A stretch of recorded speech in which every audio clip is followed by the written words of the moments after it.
DWILS 97.1 Forever! Mga kwento ng pag-ibig, kwento ng pag-asa at mga kwento ng buhay dito sa Barangay Love Stories. Love Stories.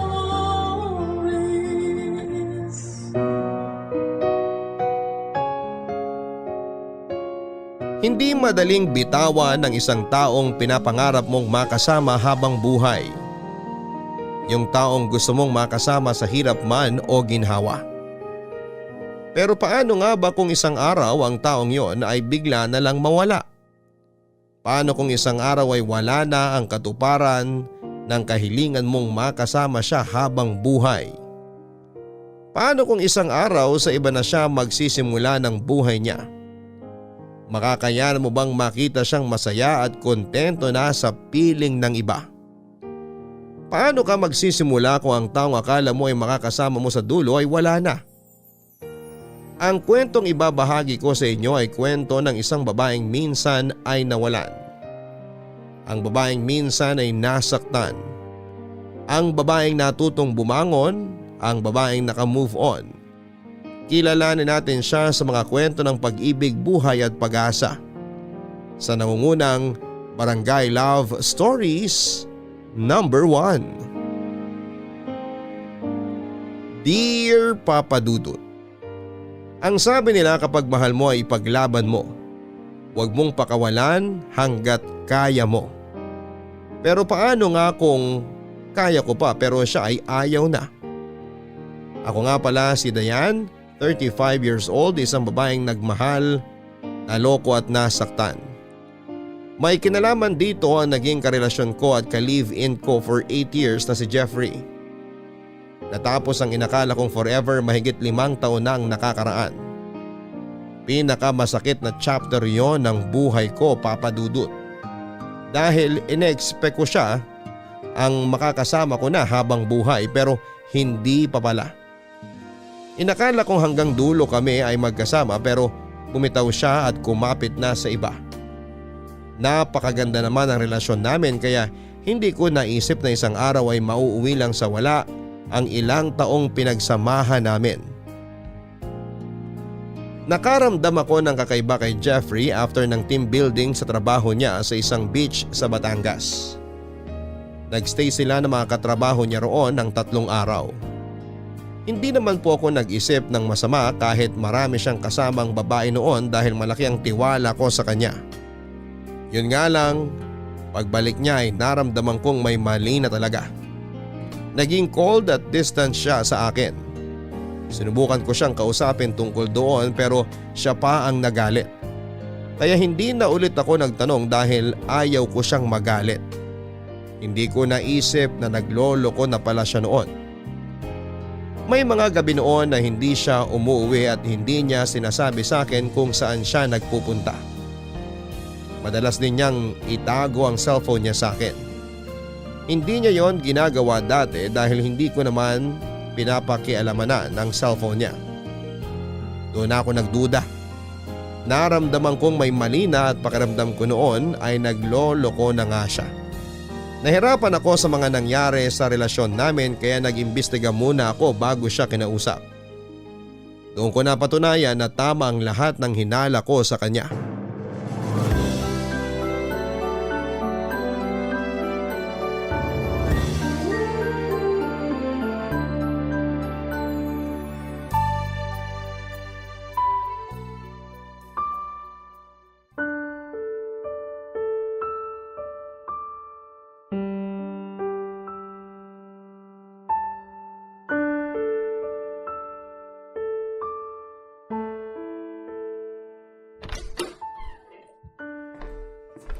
Bakit ngayon ka lang Uy! umuwi?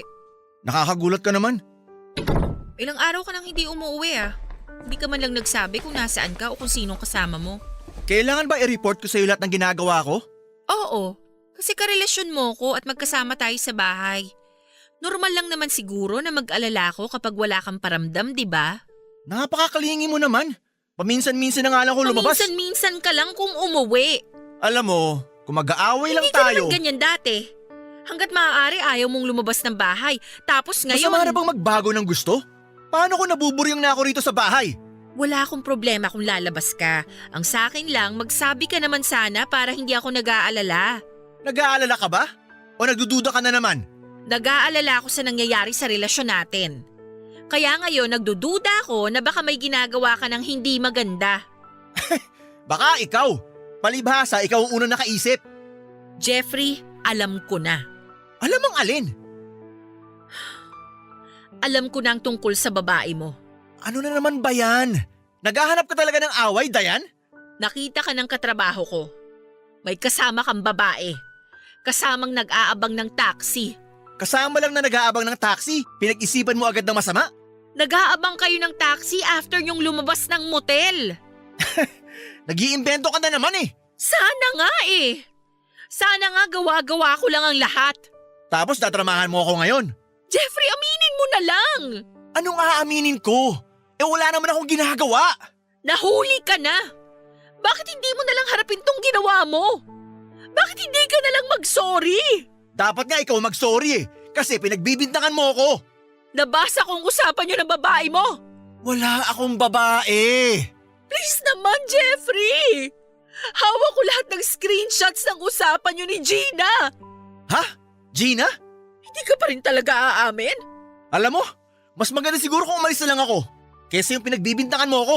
Pupuntahan mo ba ulit si Gina? Alam mo, ikaw… Magmomotel kayo ulit? Tumigil ka na! Gaano ba siya kagaling, Jeffrey? Para makalimutan mong may karelasyon kang dapat mong uwian. Sinabi ko tumigil ka na eh! Mas magaling ba talaga siya? Di ka ba titigil? Bakit siya?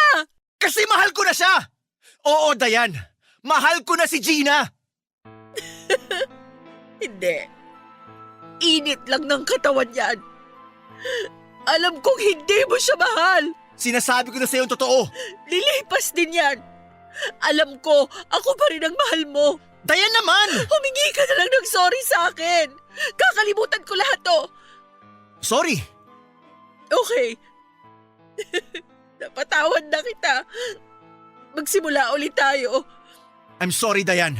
Pero ayoko na. Hindi! Hindi pwede! 8 years tayo, Jeffrey! Hindi mo pwedeng itapon yun ng basta-basta! Minahal kita sa 8 years na yun. Ayun naman pala eh! Pero iba na ang mahal ko ngayon. Hindi! Alam ko ako pa rin ang mahal mo, Jeffrey! Dayan, maniwala ka. Sinubukan kong pigilan na nararamdaman ko para kay Gina. Pero… Subukan mo ulit! Huwag mo namang gawin sa akin to. Parang awa mo na. Hindi tayo pwedeng maghiwalay. I'm sorry. No! Akin ka lang! Sa akin ka lang dapat! Ako yung nakasama mo for 8 years! Ako may karapatan sa'yo! Dayan! Hindi si Gina! Hindi ko sino babae! Ako! Kasi ako yung nakasama mo sa hirap! Ako yung tumanggap sa'yo! Bakit hindi ako? Alis na ako. Babalik ako na lang mga gamit ko. No! Hindi mo kukunin ang gamit mo! Dito lang yon! Lahat! Pati ikaw! Dito ka lang! Please, Jeffrey! Huwag mo gawin sa akin to! Please, huwag kang umalis!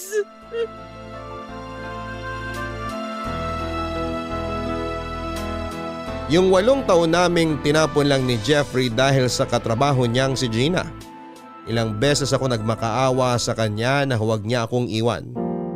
Pinilit kong ibalik sa kanya lahat ng masasayang alaala naming dalawa sa loob ng 8 taon. Pero tinalikuran niya lamang ako.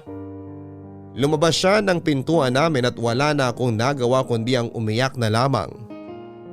Mag-isa kong inalala lahat ng nangyari sa 8 taon namin. Hindi ako makapaniwala na nagkaroon ng hangganan ang inaasahan kong forever. Nakilala ko si Jeffrey sa birthday party ng pamangking ko na inorganize ko sa isang fast food. Siya ang dating manager doon. Hindi ko naman siya gusto noong una pero noong nakasama ko pa nga siya ng mas matagal ay doon na ako na-attract sa kanya. After nga ng birthday ng pamangking ko ay inaya na niya akong mag-date at iyon ang simula ng relasyon namin. Sa unang taon pa nga lang ng relasyon namin ay nagsama na kaagad kami. Sigurado naman kasi kami noon sa isa't isa. 8 taon Papa Dudut. 8 taon ang naging relasyon namin at sa 8 taon na yon ay naghintay ako ng proposal sa kanya pero hindi niya ginawa. Sinabi niya na i-enjoy pa raw muna namin ang isa't isa. Nagtiwala naman ako na balang araw ay aayain na niya akong magpakasal. Nangarap din ako magkaroon ng anak. Sinabi ko yon sa kanya pero hindi pa siya ready. Nagtampo man ako ay inunawa ko na lamang. Sinabi rin kasi ng mga kakilala ko na maghintay pa ako kasi matagal daw bago maging ready ang mga lalaki pagdating sa pagpapamilya. Pinagpills pa nga niya ako noon para lamang masiguradong hindi niya ako mabubuntis. Nalungkot ako noon dahil sa kahit aksidenteng pagbubuntis man lang sana mangyari sa akin. Pero naharang ngayon. Kaya nga sa 8 taon na relasyon namin kaming dalawa lang ang magkasama. Kaya sa kanya ko ibinuhos ang buong buhay ko pero mali pala ang ginawa kong yon. Dahil makalipas ang 8 taon ay nag-decide siyang piliin ang iba at iwanan ako. Hello, Jeffrey. Ay, ano na naman ba, Dayan? Kumusta ka na? Dapat di ka na tumatawag. Birthday mo na next week ah. Saan ka magsi-celebrate? Dito lang sa bahay, kasama si Gina. Maghahanda ka ba? May inuman ba? Dayan, ano ba? Nag-check kasi ako ng mga picture natin sa phone ko. Naaalala mo ba nung nag-celebrate tayo ng birthday mo sa Ilocos? Sabi mo nun, yun na yung pinakamagandang birthday mo. Noon yun. Para sa akin, yun ang pinakamasayang araw ng relasyon natin. Dayan, may gagawin pa kasi ako eh. Teka lang. Sabihin mo na kung ano pa kailangan mong sabihin. Busy talaga ako eh. Kumain ka na ba? Ano ba namang tanong yan? Alam ko kasi madalas kang nagpapalipas ng gutom, lalo kapag hindi ka nabibilinan. Kumain na kami ni Gina kanina. Nag-date kami. Anong kinain mo? Pagkain! Hanggang ngayon, benta pa rin sa akin ang mga joke mo. Hindi naman ako nagbibiro eh. Pwede ka ba bukas? Kasi magluluto ako ng bakareta. Alam ko, paborito mo yon. Dayan, hindi mo ba maintindihan na di na tayo pwede magkita ulit? Nakapag-grocery na kasi ako. Medyo marami yung nabili ko. Naisip ko, i-invite ang ate mo at mama mo para magsalo-salo ulit tayo tulad ng dati. Busy ako bukas. Ano bang gagawin mo bukas? Pupunta kami sa OB-GYN ni Gina. May sakit ba siya? Buntis siya. Ganun ba? Kaya sana tumigil ka na. Tanggapin mo na, Dayan. Tapos na tayo. Dati sabi mo, hindi ka pa handang magkaroon ng anak. Dati yun. Bago pa lang ang relasyon ninyo pero nabuntis mo na agad siya. Naramdaman kong ready na ako eh. Bakit sa akin hindi ka naging ready? Ay, sinasaktan mo lang ang sarili mo sa mga tanong mo eh. Namimiss na kasi kita eh. Ang hirap mag-isa. Ang hirap nang wala ka. I'm sorry sa nagawa ko. Magsimula ulit tayo. Kung gusto mo, tatanggapin ko pa yung magiging anak ninyo ni Gina para… Hindi ka ba titigil? Gina? Oo, ako nga. Nakakairita ka na ha? Gusto ko lang namang kausapin si Jeffrey eh. Hindi. Tama na. Gumising ka nga. Hindi ka na babalikan ni Jeffrey kasi ako na ang mahal niya. Hindi. Hindi totoo yan. Ano ba kailangan namin gawin para matanggap mong tapos na kayo? Hindi ko matatanggap. Kasi sa akin siya. Anong sayo? Di ba nga tinapos na niya ang relasyon niyo? Ano pa bang hindi mo maintindihan doon? Alam ko naguguluhan lang siya. Malinaw na sa kanya ang lahat. Ako na ang mahal niya. Tapos na kayo, Dayan. Gumising ka. Hindi. Alam ko, may pagmamahal pa rin siya sa akin. Ano ka ba naman, Dayan? Alam ko nagiging tanga ang tao sa pag-ibig pero ikaw sagad na eh. Mahal ko si Jeffrey, Gina. Ibalik mo na siya sa akin. Wala akong ibabalik sa'yo kasi siya naman ang kusang pumunta sa akin. Ako ang pinili niya, hindi ikaw. Please, Gina. Maawa ka naman sa akin. Maawa ka sa sarili mo. Mukha ka nang ang tanga sa ginagawa mo eh. Gina!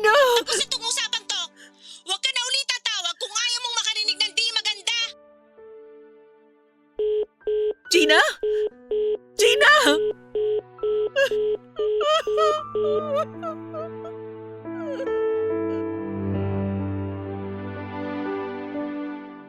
Hindi ko pa rin matanggap na nawala na sa akin si Jeffrey. Sa loob ng 6 na buwan ay patuloy ko siya noong ginagambala. Panay noon ang tawag at text ko kahit na hindi niya ako nire-replyan. Masaya na ako noon na marinig na nagre-ring ang phone niya kahit na hindi niya sinasagot. Wala pa rin akong tigil sa pagpo-post ng throwback pictures namin noon at nagmumukha na akong tanga sa kakaisip na magkakabalikan pa kaming dalawa. Inesto ko ang Facebook niya at nakapublic lahat ng pictures nila ni Gina.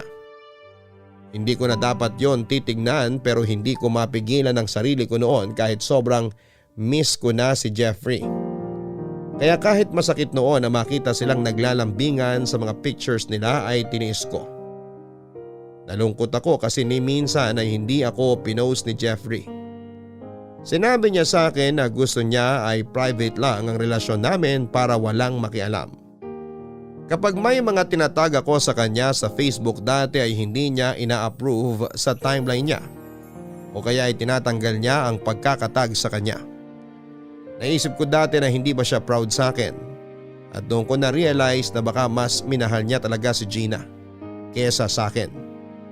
Marami siyang nagawa para kay Gina na hindi niya ginawa sa akin. Nagalit ako kasi yung mga hiniling ko sa kanya na gawin niya ay ginawa niya para kay Gina. Napatanong na lang ako kung ganun ba katindi ang pagmamahala nilang dalawa kumpara sa amin. Papadudot hindi ko noon alam kung paano malalagpasan ang sakit sa pagkawala ni Jeffrey sa akin. Hindi ko rin alam noon kung bibitaw na ba ako o kakapit pa. Ang utak ko madalas nang sinasabi sa akin noon na tumigil na. Pero hindi sumusunod ang puso ko. Para akong pinapatay noon kapag iniisip kong hindi ko na makakasama sa mga susunod na stage ng buhay ko si Jeffrey. Sinisisi ko ang sarili ko kasi pinaikot ko sa kanya ang mundo ko. Kaya nung iniwanan niya ako ay hindi ko na alam kung paano magsisimula ulit. Naging crew si Gina sa fast food kung saan ay dating manager si Jeffrey. Nalaman ko na niligawan niya noon si Gina pero binasted siya dahil kaka-break lang ni Gina noon sa long-time boyfriend niya. Doon naman ang ligaw sa akin si Jeffrey. Nag-resign si Gina sa fast food na yon at nag-ibang bansa.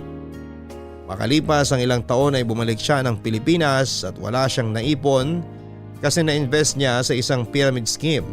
Nagkita ulit sila ni Jeffrey noong nag-apply si Gina sa bentahan ng gadgets sa isang mall kung saan ay manager si Jeffrey. Natanggap si Gina at doon na nagsimula ang pagkakamabutihan nila. Nalaman ko rin na si Gina ang unang nagparamdam kay Jeffrey. Nung una naman daw ay umiiwas si Jeffrey pero hindi niya napigilan kasi matagal din siyang nagkagusto kay Gina. Hindi raw alam ni Gina na kami pa noon ni Jeffrey.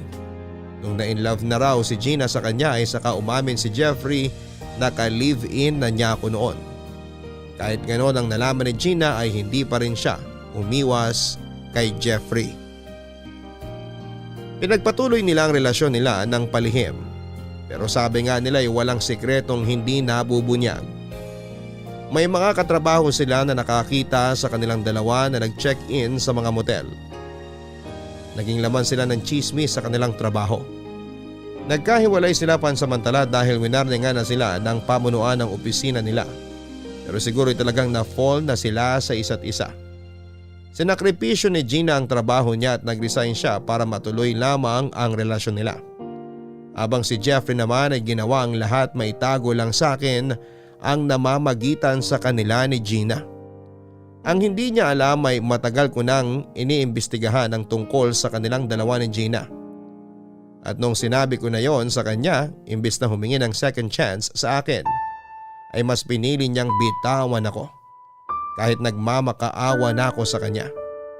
Hindi pa rin siya nakinig at na-inlove na nga siya kay Gina, hindi na ako nakalaban doon.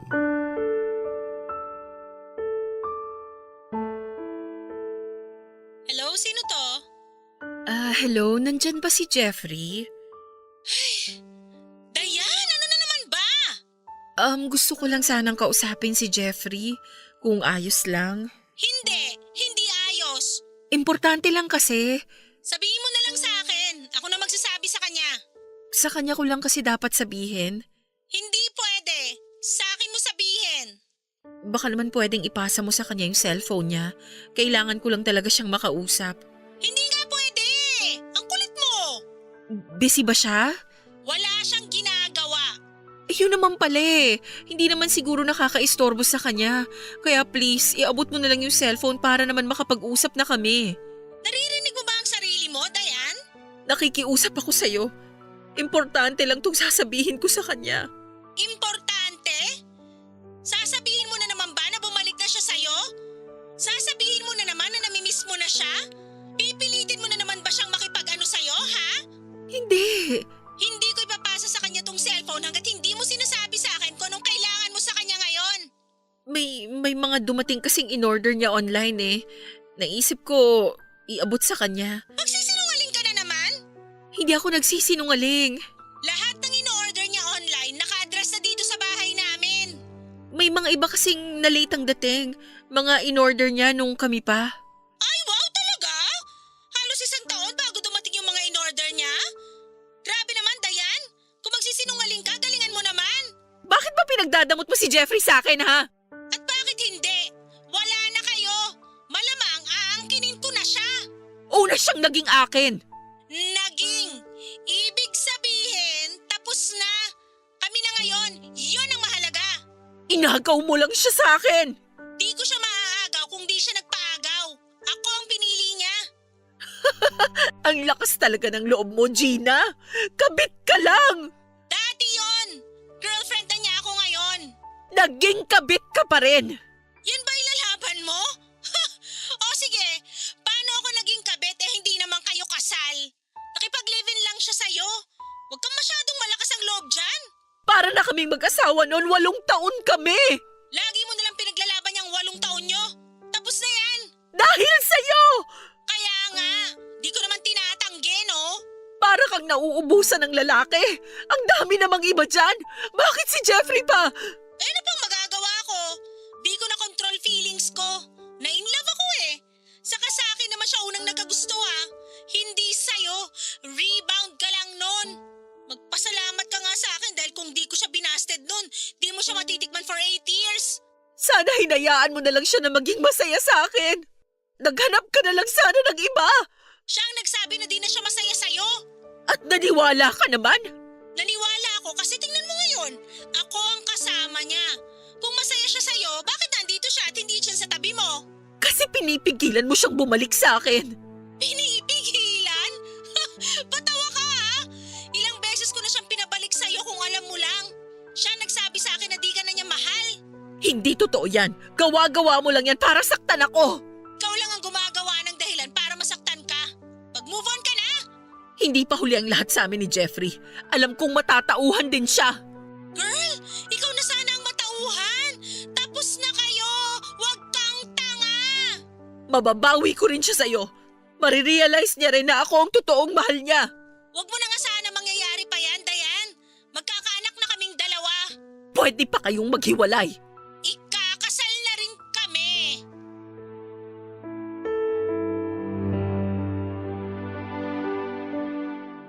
Para akong sinipa sa sikmura noong sinabi ni Gina na magpapakasal na sila ni Jeffrey. Naibaba ko kagad ang tawag dahil hindi ko na kinaya pa ang mga nalaman ko. Chinek ko ang Facebook niya at doon ko nakitang engaged na sila. Ilang linggo ko rin kasing hindi in-stalk ang Facebook ni Jeffrey dahil na-depress ako. Ilang araw lang akong nagkulong sa kwarto at hindi na rin ako nagtrabaho pa. Nagawol ako dahil sa sobrang lungkot. Hindi ko na noon alam ang ginagawa ko, Papa Dudut. Na-realize kong mali talaga na paikutin ang mundo mo sa isang tao dahil kapag nawala siya ay mawawala na rin ang lahat sa iyo. Wala akong nakausap tungkol sa nangyari sa amin ni Jeffrey dahil nga nag-focus ako kay Jeffrey noong kami pang dalawa. Kaya nawalan ako ng mga kaibigan. Nahiya na akong lumapit sa kanila dahil baka isipin nila saka ko lang sila naaalala noong nagkahiwalay na kami ni Jeffrey. Hindi rin naman ako naging close sa family ko dahil magkaiba na kami ng lugar. Dahil sa mga nangyari, wala akong ibang naging takbuhan kundi ang Facebook ko. Sa kagustuhan ko noon na ilabas ang sama ng loob at lungkot ko ay panay ang post ko sa Facebook. Puro ako noon parinig tungkol sa cheating. Marami akong sinabi sa Facebook ko na alam kong makakarating kina Gina at Jeffrey dahil nakapublic yon. Marami ang naintriga lalo na yung mga nakakakilala sa aming dalawa ni Jeffrey. At sila ay nagulat sa revelasyong pinost ko sa aking Facebook. Pinost ko ang mga screenshot ng nabasa kong conversation ni na Jeffrey at Gina bago sila umamin sa naging lihim nilang relasyon. Naawa sa akin ang mga kakilala ko. Umabot na nga sa 1,000 ang nag-share ng pinost ko tungkol sa pang-cheat sa akin ni na Gina at Jeffrey. Natuwa ako dahil pakiramdam ko noon ay nakahanap ako ng mga kakampi. Nakarating lahat ng yon kay Jeffrey at hindi ko nagustuhan ang mga sumunod na nangyari.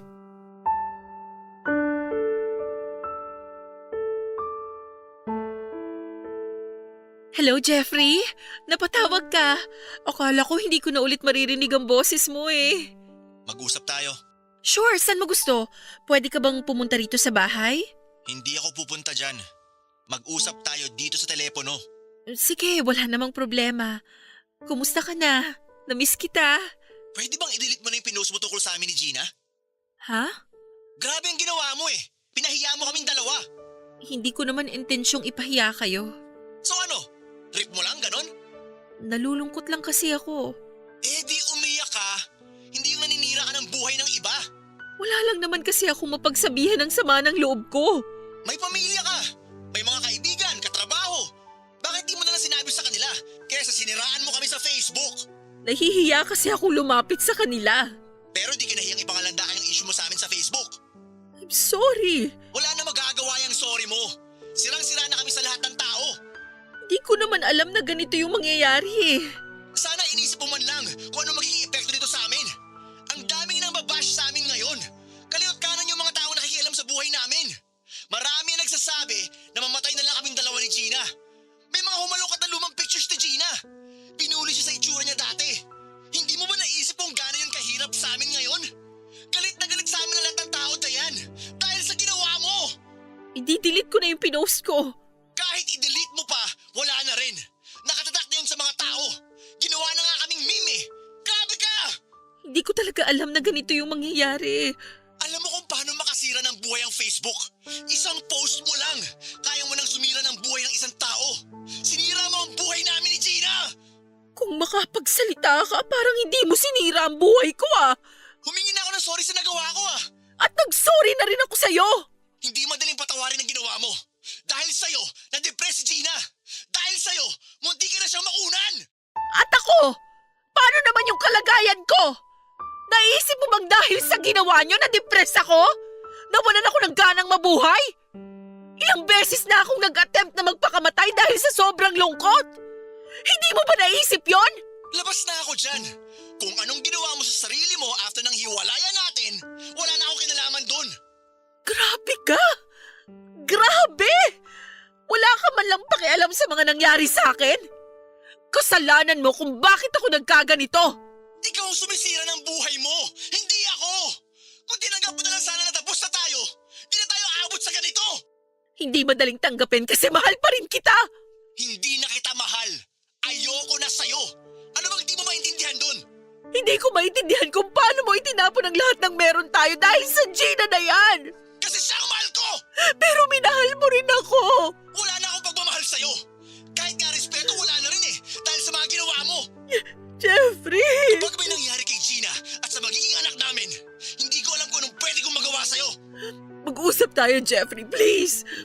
Alam ko, meron ka pa rin natitirang pagmamahal sa akin. Kaya pa nating i-work out yan. Buwang ka na ata talaga, Dayan. Kailangan bang iuntog pa kita sa pader para matauhan ka, ha? Ayoko na sa'yo. Si Gina na ang buhay ko. Siya ang mahal ko. Kahit ilang beses ka magmakaawa sa akin, walang mangyayari. Hindi kita babalikan kasi ayoko na sa'yo. O Jeffrey! ikaw, hayop ka. Huwag na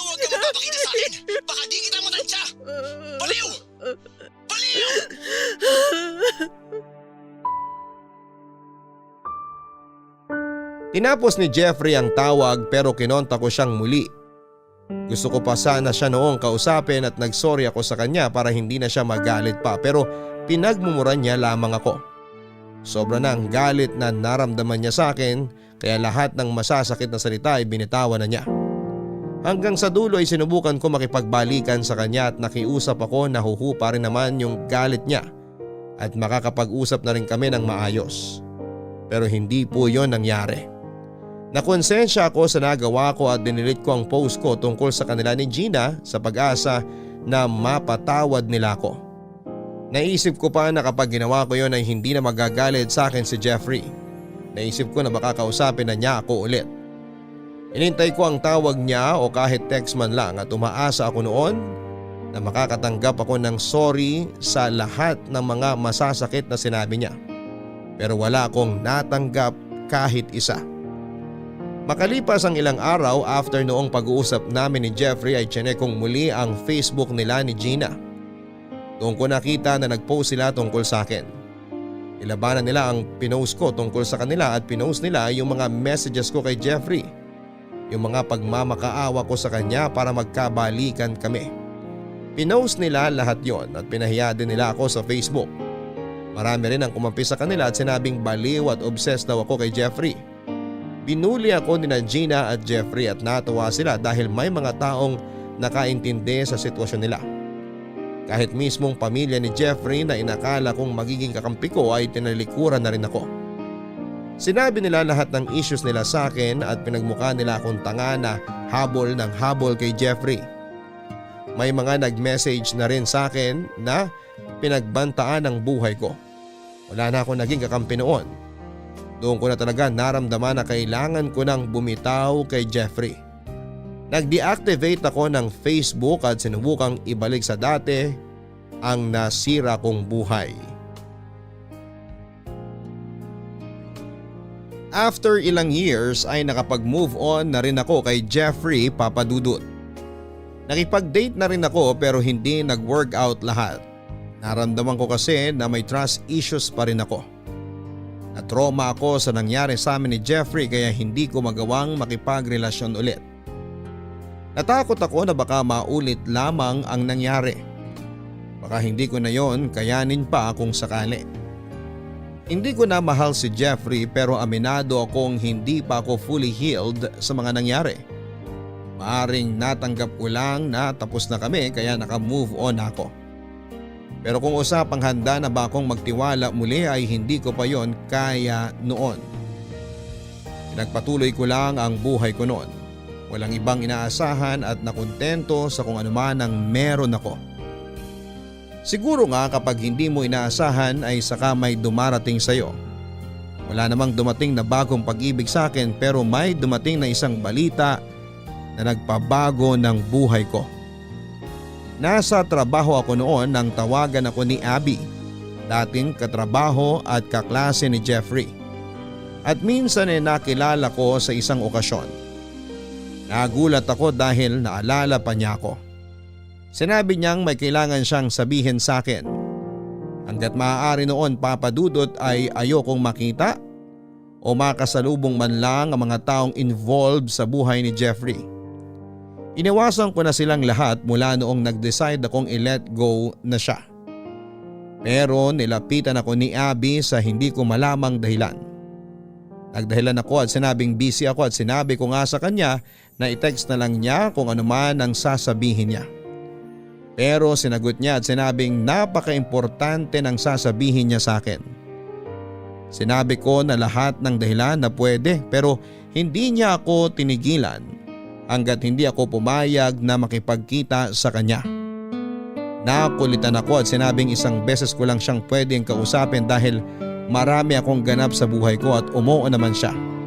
Nagkita po kami after work. Buti naman at nakipagkita ka na sa akin. Mapilit ka eh. Pasensya na kung naistorbo kita ha. Importante kasi. Sinabi ko naman kasi sa'yo na i-text mo na lang sa akin eh.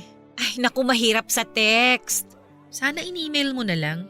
Kailangan kasi sa personal ko to sabihin. O sige, simulan mo na. Kailangan ko na ring makauwi bago mag 8:00 ng gabi. Ano ba yung sasabihin mo? Kailangan ko lang naman ng pirma mo after ko i-explain ang... Irma, huwag mong sabihin na may iaalo ka sa aking pagkakakitaan ha. Naku, wala akong budget para dyan, lalo na kung networking yan, pass talaga ako. Ay, hindi. Tungkol to sa insurance. May insurance na ako, 3 pa nga. Kay Jeffrey to. Jeffrey? Nagkamali ka ata ng tinawagan. Hindi. Ikaw talagang kailangan ko makausap. Almost 4 years na kaming hiwalay ni Jeffrey. Wala na akong balita sa kanya. So hindi mo na balita ang patay na siya? Patay na si Jeffrey? Oo, 2 months ago. Seryoso ba yan? Ay, sorry ha. Akala ko kasi alam mo na eh. Sabi ko nga sa'yo, wala na akong balita sa kanya. Na-hit and run siya. Sorry, natawa ako. Parang masaya kapag namatay siya. Sa laki ng kasalanan niya sa akin, baka duraan ko pa yung puntod niya. Grabe ka naman. Niloko niya ako. Pinagsalitaan ng masama. Binuli nila ako ng pinagpalit niya sa akin. Bakit hindi ako matutuwa sa nangyari sa kanya? Deserve niya yan. Well, may pinagsamahan pa rin naman kayo. I'm sure marami pa rin namang magandang nangyari sa relasyon ninyo bago kayo natapos. Naku, ang hirap ng alalahanin lahat ng magagandang nangyari sa relasyon namin. Burado na lahat ng magagandang alaala ko sa kanya kung alam mo lang. Ganong katindi ang ginawa niya sa'yo? Traumatic ang ginawa niya. Na-depress ako. Nagpa-psychiatrist ako. Ilang taon bago ako nakabangon sa ginawa nila ni Gina.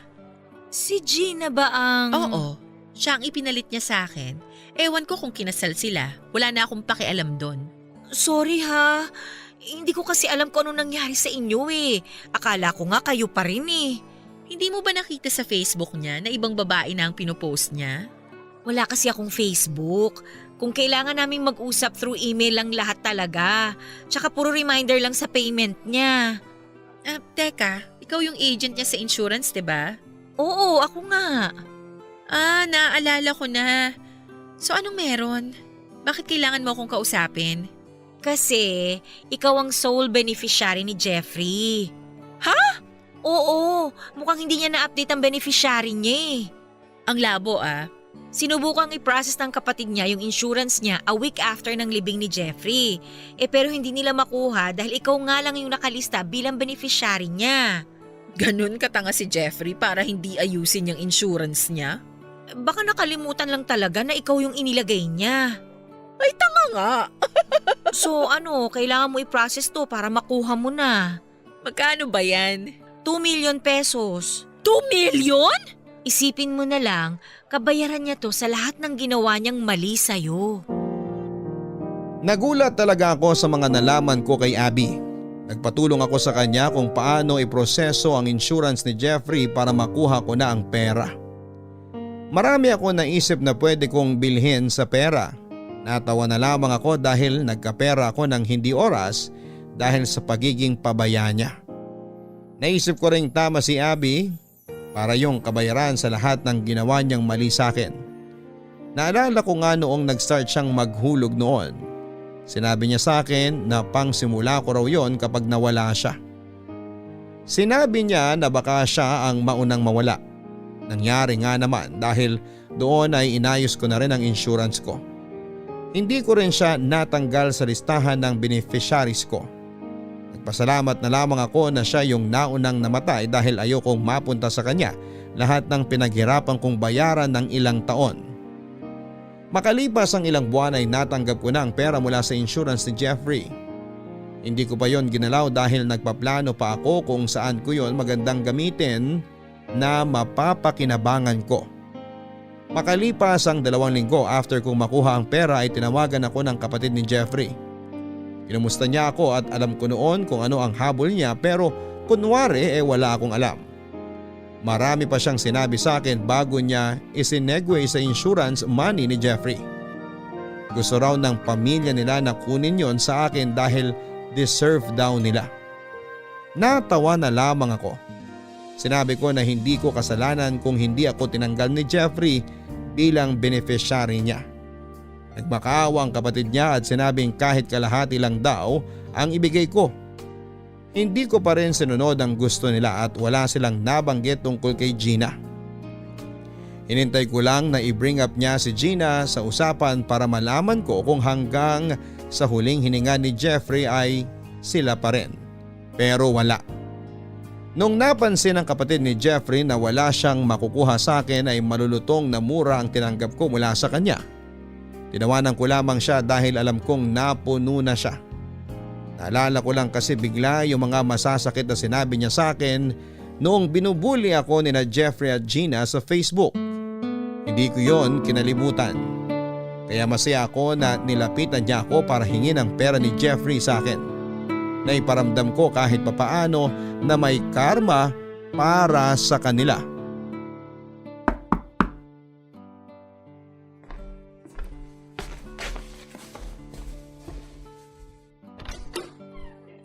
Gina?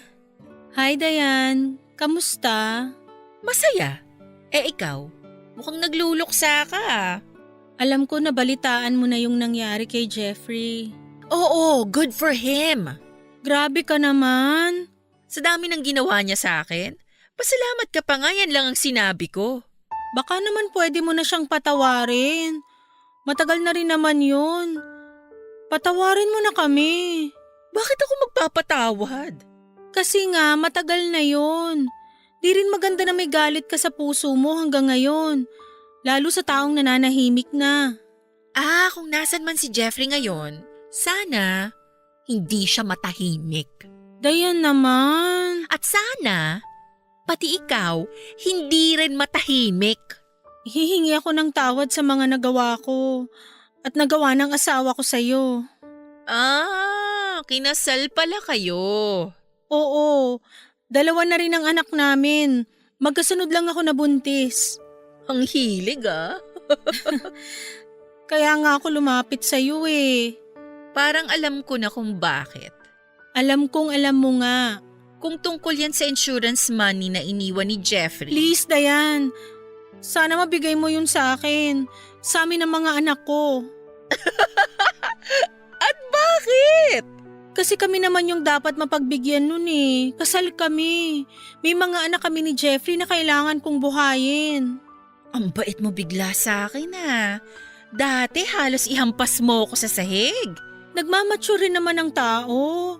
Alam ko noon na mali ako. Saka mo lang naman na-realize na mali ka nung nalaman mong nasa akin na ang pera ni Jeffrey. Nakikiusap ako sa'yo, Dayan. Bigay mo na sa akin yung pera. Bakit ko naman gagawin yun? Ako ang beneficiary ni Jeffrey.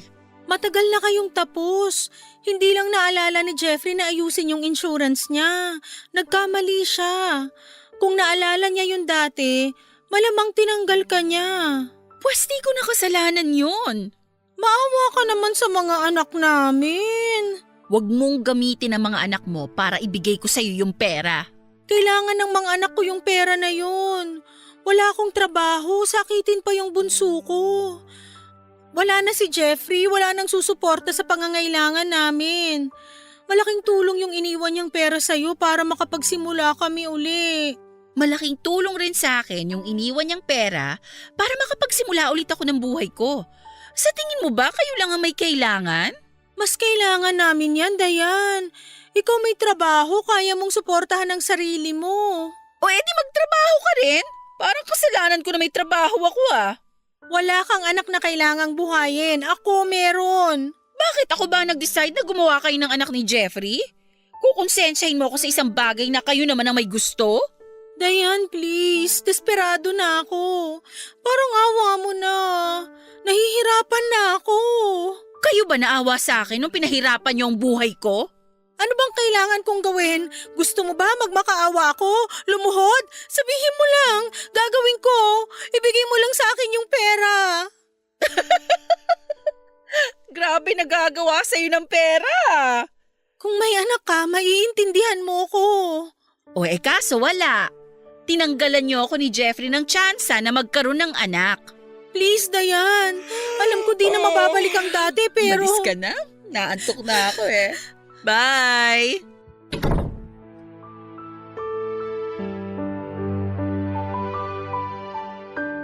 Pinakinggan ko mula sa pintuan si Gina.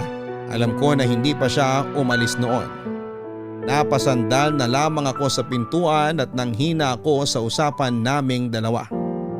Hindi dahil nakaramdam ako ng konsensya kundi dahil bumalik sa akin lahat ng ginawa ni na Jeffrey at Gina sa akin.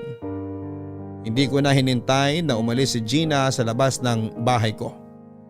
Pumanik na ako ng kwarto at doon ay umiyak. Akala ko ay healed na ako sa nangyari pero hindi pa pala. Hindi ko na mahal si Jeffrey, yon ang sigurado ako. Pero yung iniwan nilang sakit at trauma sa akin ay parang hindi ko pa kayang talikuran. Noong nakita ko ang mukha ni Gina ay doon ko na-realize na hindi pa ako handang mag-move on. Hindi ko pa siya napatawad at hindi ko pa sila napatawad ni Jeffrey sa lahat ng ginawa nila sa akin. Nakatulugan ko na ang pag-iyak noon at pagkagising ko ay nakatanggap ako ng mga text kay Gina. Lahat ng pagmamakawa noon ay ginawa na niya para lamang ibigay ko ang pera sa kanya. Hindi rin sila ayos noon ng kapatid ni Jeffrey at nalaman ko kasi na nagkaroon sila ng problema ilang taon na ang nakakaraan. Hindi na rin sila nakapag-usap na dalawa, ang nabalitaan ko nilayo raw ni Gina ang loob ni Jeffrey sa sarili niyang pamilya. Pinagbawalan daw si Gina na magpadala ng pera si Jeffrey sa pamilya niya. Nakipag-away pa nga raw si Gina sa kapatid ni Jeffrey noong nalaman ni Gina na lihim na nagpapadala ng pera si Jeffrey sa kanila. Napailing na lamang ako sa gulo na sinapit ng buhay ni Jeffrey mula noong naging sila ni Gina. Samantalang kami noon ay payapa ang buhay niya. Nakasundo ko ang pamilya niya. Madalas nga noon ay nag-aambag ako ng ipapadala niya sa pamilya niya. Kaya hindi ko lang maintindihan noon kung bakit mas kinampihan nila si Gina noong nagkahiwalay kami ni Jeffrey. Hindi ko alam pero pakiramdam ko noon ay si Gina ang naging karma nila sa ginawa nila sa akin.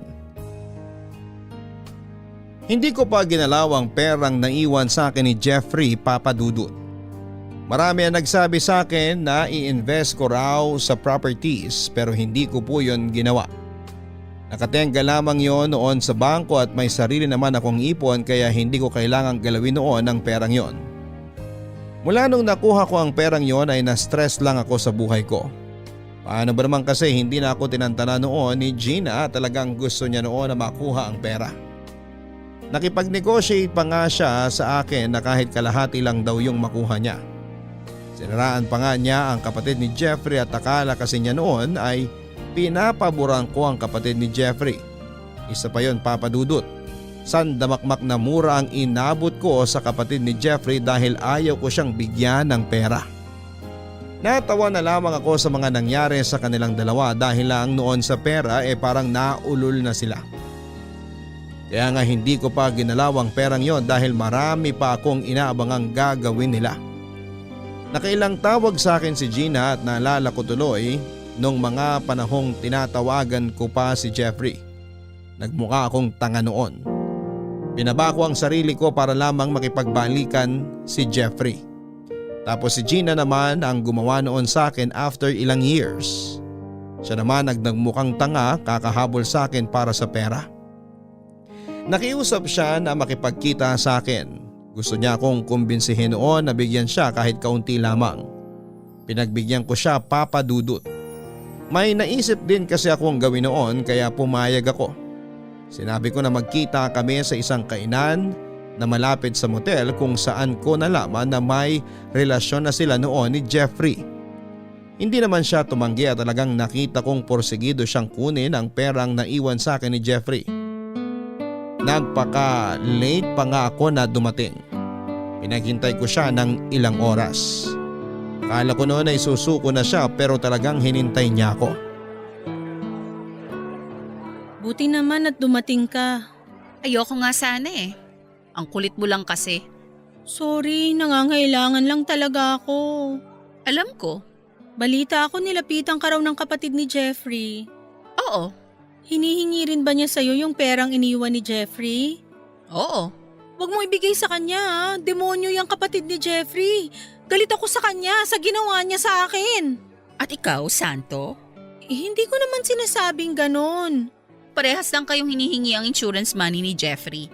Pero mas may karapatan ako kaysa sa kanya. Siya yung kapatid. Siya yung kadugo. Ako naman yung asawa. May anak din kami. Anong laban niya? Pareho naman kayong walang laban sa pera ko. Pera ni Jeffrey. Wala na si Jeffrey eh. Nasa akin na yung pera niya ngayon. Kaya nga sana, makonsensya ka. Ewan ko ba kung bakit ako nakipagkita sa'yo? Ang tigas pa rin ang mukha mo para ipamukha sa akin na mas may karapatan ka sa perang iniwan sa akin ni Jeffrey. Kasi yun naman ang totoo. Aalis na lang ako. Sorry, hindi ko sinasadya yung sinabi ko. Masyado lang akong emosyonal. Di ko lang kasi alam ang gagawin ko ngayon eh. Walang-wala na talaga ako, Dayan. Walang-wala ka nga tapos ang yabang mo pa. Kaya nga, sorry na eh. Hindi ko talaga alam kung bakit pa ako nakipagkita sa'yo. Pwede namang tanggihan na lang kita katulad ng ginawa ko sa kapatid ni Jeffrey. Kasi alam ko, naaawa ka sa akin. Uy, hindi ako naaawa sa'yo. Eh bakit nandito ka? Bakit ka nakipagkita? Gusto kong makita yung pagiging desperado mo. Hindi ko naman pagkakailayan. Desperado na talaga ako. Kaya nga ilang beses na akong lumalapit sa'yo eh. Alam ko di magandang nagawa ko sa'yo dati. Maling-mali ako. Kami ni Jeffrey. Gusto mo talagang makuha yung pera? Kahit nga konti lang iabot mo sa amin. Kahit 1 milyon lang. Sa'yo na 1 milyon. Deserve mo rin naman yun sa lahat ng nagawa namin sa'yo ni Jeffrey. Wow! Alam mo talaga kung magkano ang nakuha ko, ha? Kinontak ko yung agent niya, kaya ako nalaman. Ang galing ah! Ang galing! Sabihin mo lang sa akin kung anong kailangan kong gawin para ibigay mo sa akin yung perang iniwan sa'yo ni Jeffrey. Kaya mong gawin lahat ng gusto ko? Oo! Kakayanin ko, sabihin mo lang. Gagawin kitang personal assistant ko. Yun lang? Kaya ko yan. Sigurado ka? Naging PA na rin ako dati. Alam kong kaya ko yan. Lahat talaga gagawin mo, no?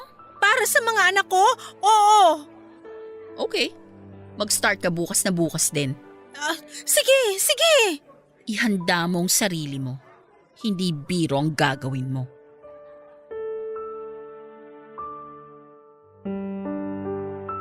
Doon pa lang binalaan ko na si Gina. Naramdaman kong natakot siya pero pumayag pa rin. Sinabi ko na may time pa siya para umatras pero desidido siyang gawin lahat ng gusto kong ipagawa. Sinabi naman niya na wala siyang trabaho kaya may time siyang maging PA ko. Kinabukasan ay nag-start na si Gina para maging assistant ko at naging parang kasambahay ko na rin siya dahil kahit mga gawaing bahay ay pinagagawa ko na sa kanya. Tumira silang mag-ina sa bahay ko at nakiusap siya na kahit pagkain lang ang ibigay ko sa kanila habang hindi ko pa ibinibigay ang insurance money ni Jeffrey. Natawa ako kasi ganun siya kakampante na ibibigay ko talaga sa kanya ang pera. Lahat ng inuutos ko kay Gina ay sinusunod niya. Kahit nga yung pangha-hand wash ng mga panty ko ay ginagawa niya, kapag may mga mali siyang ginagawa ay sinisigawan ko pa siya. Pinapahiya ko rin siya sa harapan ng mga tao at alam ko noon na napupuno na siya sa akin pero tiniis niya. Hindi siya nakalaban sa akin dahil hawak ko noon ang alas. Inalipin ko siya for almost a year. Pinagsalitaan ko siya ng masasakit para mailabas ko lahat ng naipong kong galit sa ginawa nila sa akin ni Jeffrey. Lahat yon ay tinanggap niya. Nakita ko naman sa kanya na nakukonsensya siya sa nangyari sa akin. Hindi ko lang in-acknowledge yon dahil baka lumaki ang ulo niya. Sinubukan niyang mag-advance kahit 100,000 lang. Pinawanan ko lang siya, Papa Dudut. Pinaramdam ko sa kanya na walang kasiguraduhan na ibibigay ko sa kanya ang pera. Hindi naman siya nawala ng pag-asa at mas sinipagan pa niya ang pag-aasikaso sa akin para maawa ko. Nilapit din niya sa akin ang mga anak nila ni Jeffrey para makumbinsi akong kailangan nga talaga nila ng pera. Aminado ako noon na kapag nakikita ko ang mga anak nila ni Jeffrey ay natitrigger ako. Kaya sinabi kong huwag niyang patirahin sa bahay ko ang mga anak nila. Pumayag naman siya at iniwan ang mga anak niya sa nanay niya.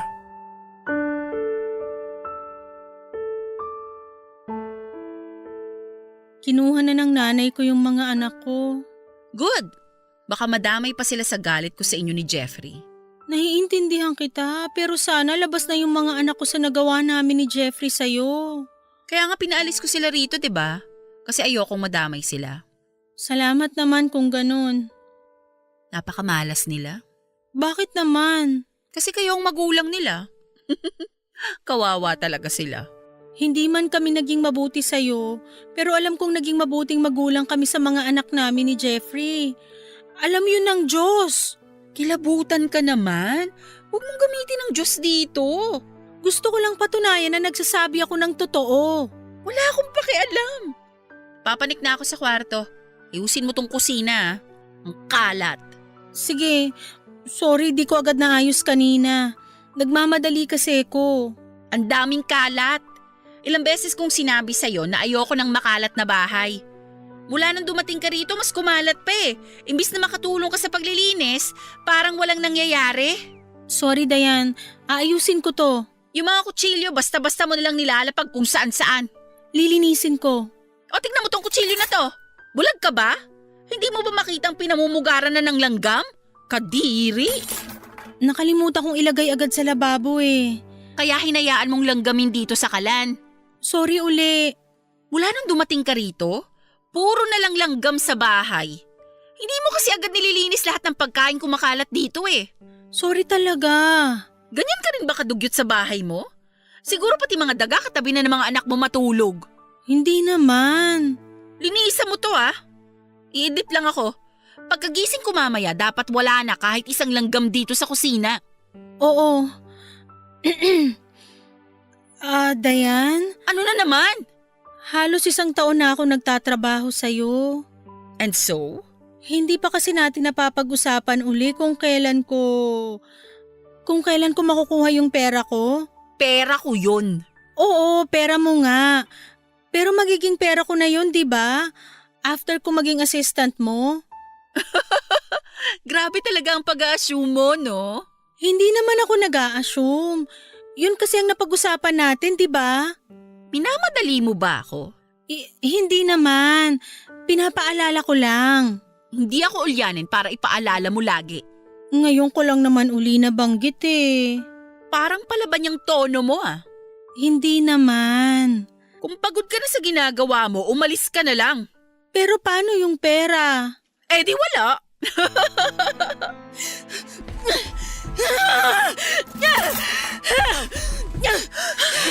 Sobra ka na ha? Gina, ibaba mo kutsilyo, kita ako! Ha? Tinis kita ng halos 1 taon! Kala mo ba ikaw lang ang nagtiis?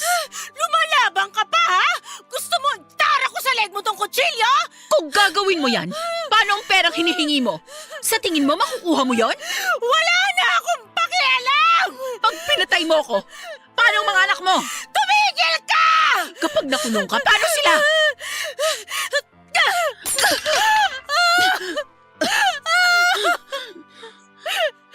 Hindi ko na ginagawa para sa akin. Para to sa mga anak ko. Hindi ako mukhang pera. Gusto ko lang mabigyan ng magandang buhay ang mga anak ko. Mahirap pang intindihin yan. Umalis ka na bago ako tumawag ng pulis. Naiintindihan ko yung galit mo. Oo, mahirap patawarin ang ginawa namin ni Jeffrey sa'yo at pinagsisisihan ko na yon. Pero sana kahit papano makaramdam ka ng awa sa mga anak ko. Ayoko silang magdusa sa ginawa namin sa inang tatay nila. Kung gusto mo akong pahirapan, sige. Pero ibigay mo sa mga anak ko ang magandang buhay. Kahit pang raos lang nila hanggang sa makayanan na nilang maghanap buhay. Yun lang naman ang kailangan ko. Bakit ba parang hirap kang ibigay yun?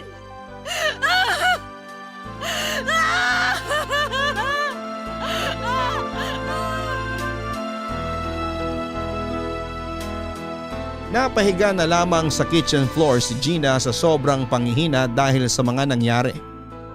Nanginig ako dahil sa takot na humalo sa konsensya ko. Makalipas ang ilang sandali ay bumangon na noon si Gina at napaatras ako dahil hawak pa niya ang kutsilyo. Nung nakita niya akong natakot ay nilapag niya ang kutsilyo sa lababo at saka umalis. Ilang araw na ring nagpaparamdam si Gina sa akin. Wala na akong balita sa kanya at hindi ko rin siya kinontak pa. Nagpunta ako sa bangko para asikasuhin ang perang iniwan ni Jeffrey. Ang hindi alam noon ni Gina ay pinangalan ko na yon sa mga anak nila ilang buwan na ang nakakalipas. Naka-time deposit yon at makukuha nila after ilang years. Wala naman talaga akong interes noon sa perang yon dahil kapag naaalala ko yon ay naaalala ko lamang ang ginawa ni Jeffrey sa akin. Kaya inasikaso ko yon kasama ang lawyer ko para mapunta sa mga anak ni Gina. Alam kong sumobra ako sa mga ginawa kong pang-aalipin kay Gina. Pero ang gusto ko lang noon ay maramdaman niya sa puso niya na totoong nagsisisi siya sa ginawa niya sa akin. At hindi lang dahil gusto niyang makuha ang pera sa akin. Dahil para sa akin noon ay doon ko lang mahahanap ang totoong kapayapaan at kapatawaran. Nakita ko naman yon sa huli naming pagkikita. Hindi man naging maganda ang huling pagkikita namin ni Gina ay naging sapat na yon para matanggap kong nangyari na ang nangyari. Natanggap kong tapos na ang lahat at oras na para magpatawad. Nakatulong na nakita ko at nakasama ang mga anak nila para ma-realize kong marami ng taon ang nasayang dahil sa naipong kong galit. Pero naiintindihan ko ang sarili ko kung bakit ako nakaramdam ng ganon dahil hindi biro ang magpatawad after kong magawa ng mali na mga taong pinagkatiwalaan mo. Sa ngayon ay nagsimula akong muli sa buhay ko. Napakasarap pala sa pakiramdam na wala na akong baong galit sa puso ko. Nakatanggap ako ng isang mensahe kay Gina at humingi ng sorry sa nagawa niya sa akin noong nakaraan. Hindi ko na siya sinagot pa. Hindi na rin siya nangulit sa pera. Sinabi niya na deserve ko rin ang perang yon dahil sa mga nagawa nila sa akin ni Jeffrey. Ang hiniling lamang niya sa akin ay genuine na pagpapatawad para makamove forward na rin daw siya sa buhay niya. Napangiti ako at hindi niya alam na nakahanda na ang pera para sa kanilang mag-iina. Hanggang dito na lamang po ang aking kwento. Ang inyong forever kabarangay, Dayan. Hindi madaling ibigay ang kapatawaran sa isang taong nakagawa sa iyo ng mali. Mas lalong hindi yon madaling ibigay kapag ang taong pinagkatiwalaan mo ang nakagawa ng masama sa iyo. Malaking pagsubok na ibigay ang kapatawaran at walang makapagsasabi kung kailan mo yon maibibigay. Payo lang, ibigay mo yon sa panahong handa ka nang ibigay ang pagpapatawad kapag naramdamang mong totoo na. Mas masarap magpatawad kapag alam mong bukal sa iyong kalooban. Hindi magandang magpatawad dahil yun lang ang dinikta ng lahat. Magpatawad ka kapag naramdaman na ng puso mong handa ka na talaga. Hanggang sa muli, ako po ang inyong si Papa Dudut sa mga kwento ng pag-ibig, buhay at pag-asa sa Barangay Love Stories number 1. Mga kwento ng pag-ibig, kwento ng pag-asa at mga kwento ng buhay dito sa Barangay Love Stories. Love Stories. Forever. Nagustuhan ng iyong napakinggan? Ituloy yan via live stream sa www.gmanetwork.com/radio. Kabarangay, i-share mo ang iyong Barangay Love Stories. Sabay-sabay nating pakinggan ang iyong kwento ng pag-ibig, buhay at pag-asa. Ipadala lang sa barangaylovestories@yahoo.com. Ang mga kwento ng pag-ibig, kwento ng buhay at kwento ng pag-asa dito sa Barangay Love Stories. Love Stories.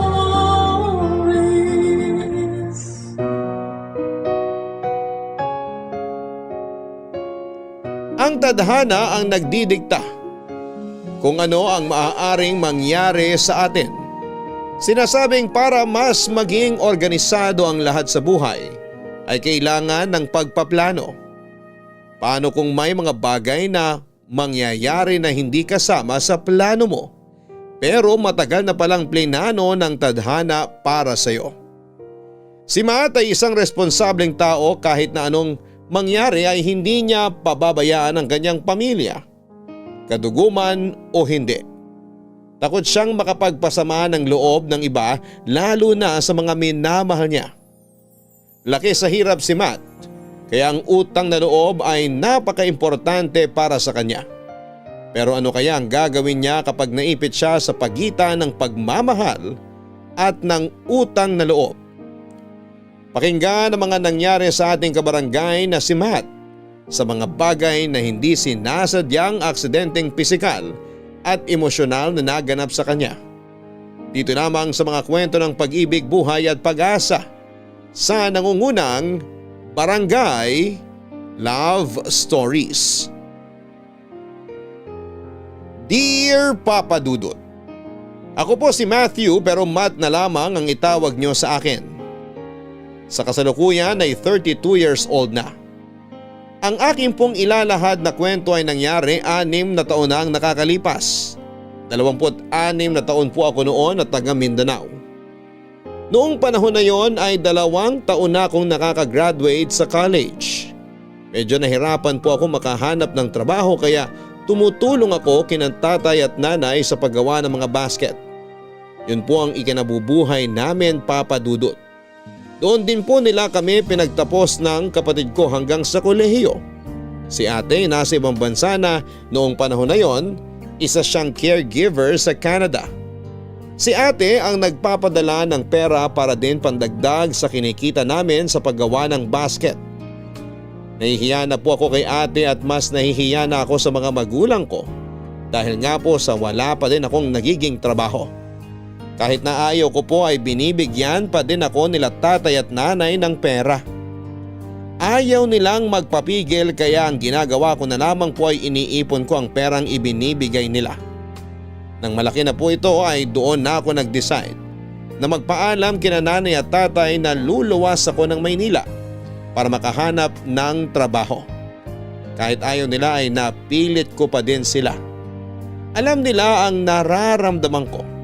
Kahit na hindi nila pinaparamdam na nagiging palamunin na ako ay nasa utak ko po ang sitwasyon ko. Napakahabang kumbinsihin pero napa-oo ko pa din sila.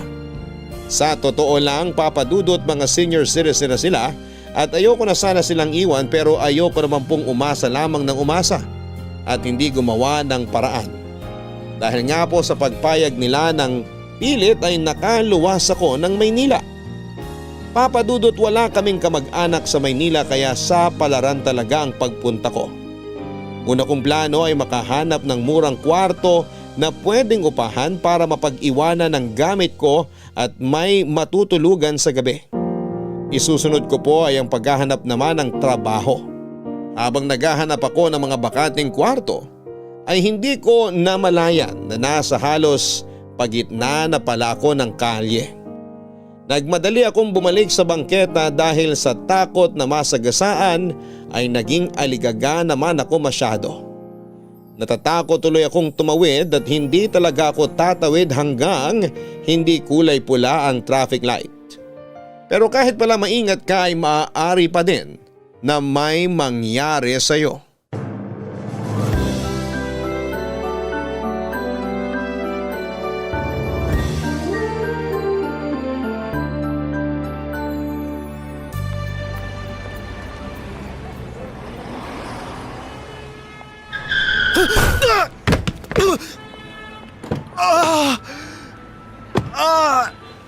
Iho, sorry.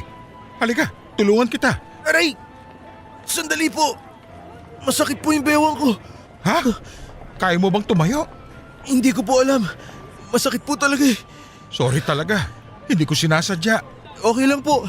Ipwesto nyo na lang po ako dun sa gilid tapos pwede na po kayong umalis. Ay hindi. Dadaling kita sa ospital. Mahirap na, baka kung ano pa nadali sa'yo. Huwag na po, nakakahiya naman po. Ikaw ang nasaktan, ikaw pa ang nahihiya. Ayos lang po ako. Hindi. Hindi ako matatahimik kung hindi ko malalaman kung ano nangyari sa bewang mo. Ayos lang po ba? Abay oo naman. Siyempre ayos lang. Iho, ako may kasalanan. Hindi ko rin po nakita yung pagdating nyo eh. Nakatingin po kasi ako dun sa stoplight. Hinihintay ko po na maging pula. Kaya nga, stop na dapat ako. Pero hindi naman ako nakatingin sa ilaw, kaya nagdire-diretso ako. Nahagip tuloy kita. Nakakahiya naman po itong nangyari sa akin. Bakit nakakahiya? Hindi mo naman kasalanan. Salamat po at di niyo ako iniwan. Hindi ko pwedeng takbuhan ang responsibilidad ko. Kaya mo naman tumayo. Tingin ko po medyo kaya ko po. Masakit pa pero parang kaya ko na po. Oo, pero huwag mong pilitin kung masakit ha.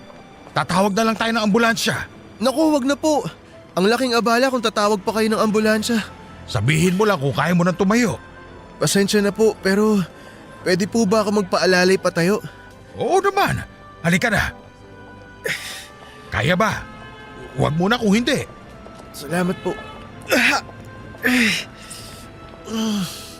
Kaya ko po. Medyo sumakit lang. Ayan, nakatayo ka na. Ngayon, kaya mo bang maglakad papunta sa kotse? Kaya naman po, kaso mabagal. Okay lang. Halika, aalalayan kita. Salamat po. Sandali ha, bubuksan ko ang pinto ng kotse. Salamat po. O ayan, dahan-dahan ang pagpasok at pag-upo. Ayan.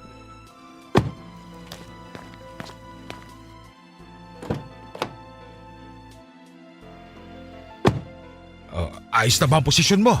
Opo, ayos naman po. Teka, isusuot ko tong seatbelt sa'yo. Ayan. Salamat po. Oh, alis na tayo. Babagalan ko lang para hindi ka matagtag. Sige po. Salamat po uli. Nakakahiya po talaga. Hindi na naman po niyo ako kailangan dalhin sa ospital sa totoo lang. Umaayos naman na po yung pakiramdam ko. Iho, huwag ka nang makulit. May malapit na ospital dito. Siguradong ayos ka lang sa posisyon mo. Wala bang masakit? Yung balakang ko lang po. Nako, baka mapano ka na niyan. Pasensya na uli. Kalimutan niyo na po yun. Teka, taga saan ka ba at saan ka pupunta? Taga Mindanao po ako. Naghahanap po ako ng room for rent para may matuluyan. Tapos maghahanap na po ako ng trabaho. Trabaho? Anong klase? Kahit ano po, hindi naman po ako maselan. Hayaan mo, magtatanong ako sa mga kakilala ko kung may bakante silang trabaho na pwedeng pasukan. Naku, maraming salamat po. Malaking tulong po sa akin yan. Ay teka, sabi mo naghahanap ka na marerentahan na kwarto? Opo. Kailan ka pa dito? Kanina lang pong umaga. Ha? Kararating mo lang tapos nabundol pa kita. Huwag niyo na pong isipin yun. Ano ba itong nagawa ko? Huwag niyo na pong sisihin ang sarili niyo. Napakabait mo naman. Kung magrereklamo ka sa presinto, maiintindihan ko. Naku, hindi po. Hindi ko po gagawin yun. Napakabait niyo tapos aabalahin ko pa kayo. Ako nga umabala sa'yo eh. Ayan, malapit na tayo sa ospital. Bigla po kong kinabahan. Bakit? Takot po kasi ako sa injection eh. Itong batang ito, huwag mo isipin yun. Parang kagat lang yun ng langgam. Naku, hindi po ako naniniwala dun. Masakit pa rin po kahit isipin ko na hindi eh. Hayaan mo, hindi ako aalis hanggat hindi ka maayos. O eto, papark na tayo.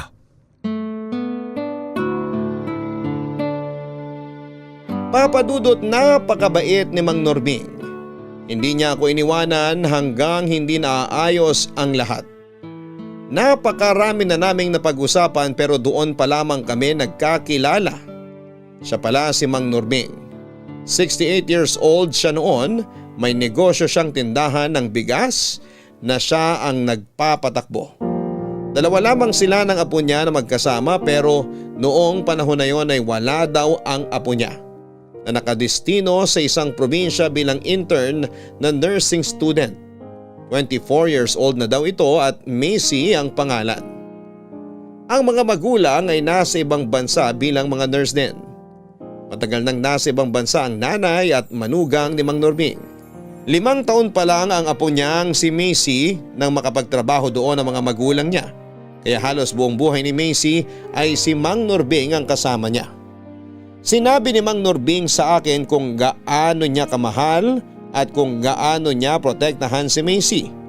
Dahil medyo natagalan kami sa ospital kaya halos lahat na ata ng ginawang pagtatanggol at pagpoprotekta niya kay Macy ay naikwento niya sa akin ni Mang Norbing. Wala siyang bukang bibig kundi si Macy kaya alam na alam ko na kung gaano niya kamahal at kung paano niya proteksyonan ang apo niya. Matt, pasensya ka na at maraming tao sa drugstore. Ayos lang po, nakapagpahinga naman po ako dito sa wheelchair. Kamusta na pakiramdam mo? Ayos na po ako. Sandali, Bakit po? hindi ka pa ayos. Po? Sinabi ng doktor na baka mahirapan kang gumalaw ng 1 linggo o baka umabot ng buwan. Depende daw. Kaya wag mo daw puwersahin dahil baka lumala. Po? Ano pong kailangan kong gawin? Kailangan mo lang daw ipahinga. Mag-bedrest ka lang, huwag piliting lumakad. Pwede ka daw tumayo ng mabilis mula sa kama para lumipat sa wheelchair. Pero wala pa po akong matutuluyan. Huwag mo nang alalahanin yun. Ano pong ibig niyo sabihin na huwag ko nang alalahanin? Doon ka na muna magpalipas sa bahay hanggat hindi ka pa nagiging maayos. Isa pa, kailangan mong bumalik dito makalipas ng 2 linggo. Kailangan kita samahan dahil ako ang gagastos. Po? O huwag ka na mag-isip, huwag kang mag-alala. Inayos ko na ang lahat. Tsaka may wheelchair sa bahay. Ginagamit ko yung pag sumusumpong ang rayuma ko. Pero… Anong pero? Basta sumunod ka na lang sa akin. Total, ako naman na may kasalanan. Sige po, pero sa isa pong kondisyon. Ano yon? Pwede po bang wag niyo nang sisihin ang sarili niyo? Itong batang ito talaga oh. O siya, kung yan ang makakapagpagaling sa'yo ng mabilis.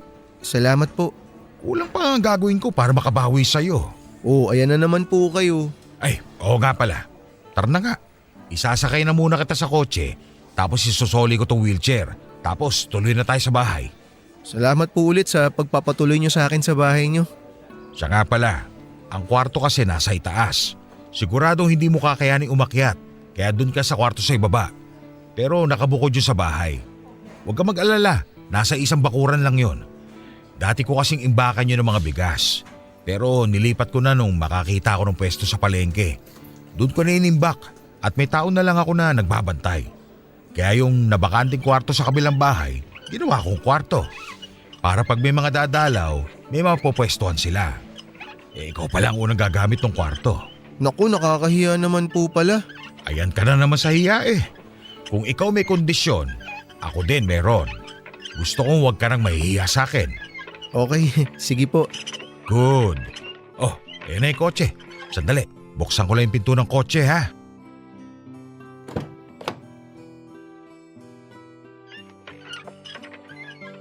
Oh, aalalayan kita pagsakay sa kotse. Dahan-dahan lang ha. Pagbilang ko ng 3. Handa ka na? Opo, handa na. 1, 2, 3. Ayos ka lang? Opo, Wala ba sumakit? wala naman po. O sandali, ibabalik ko lang tong wheelchair. Wag na po kayong lumayo. Bakit? Ayan po, may iniwan dyan sa shed oh. Baka pwede nyo na pong iwan dyan. Oo nga. Sige, mabilis lang ako. Opo, di po ako aalis dito. Alam mo, nakakatawa yung joke mo. Pero parang ayoko yatang gawin biro ang sitwasyon mo. Sa amin po kasi pag may problema, dinadaan na lang sa tawa. Kung sa bagay. O siya, sandali lang. Pwede na po dyan!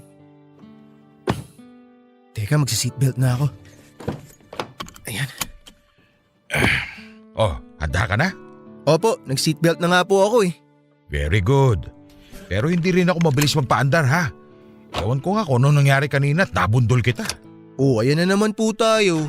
Ay, oo nga. Tara, alis na tayo. Malapit lang naman ang bahay ko dito. Sabihin mo kung sasakit ang likod mo, hihinto tayo. Sige po, sasabihin ko po agad sa inyo kung sakali. Saan po pala kayo papunta kanina? May bibilin sana ako na gamot. Gamot para saan po? Maintenance. Alam mo na, tumatanda na tayo. Mabuti nakabili na kayo. Hindi pa. Po? Oo, hindi pa ako nakabili. Bakit hindi pa po? Kailangan muna kitang asikasuhin. Pero hindi po ba binilhan niyo ako ng gamot? Ay, oo nga pala no. Bakit ba hindi pa ako bumili ng gamot ko? Ay, si Mang Norbing oh. Masyado kasi akong naaligaga. Ayun po, may drugstore. Pero baka kailangan mo na mahiga. Hindi po, ayos lang po ako. Kailangan niyo po yung gamot ninyo. O sige, mabilis lang din naman ako. Huwag po kayong mag-alala. Hindi po ako aalis sa kinauupuan ko.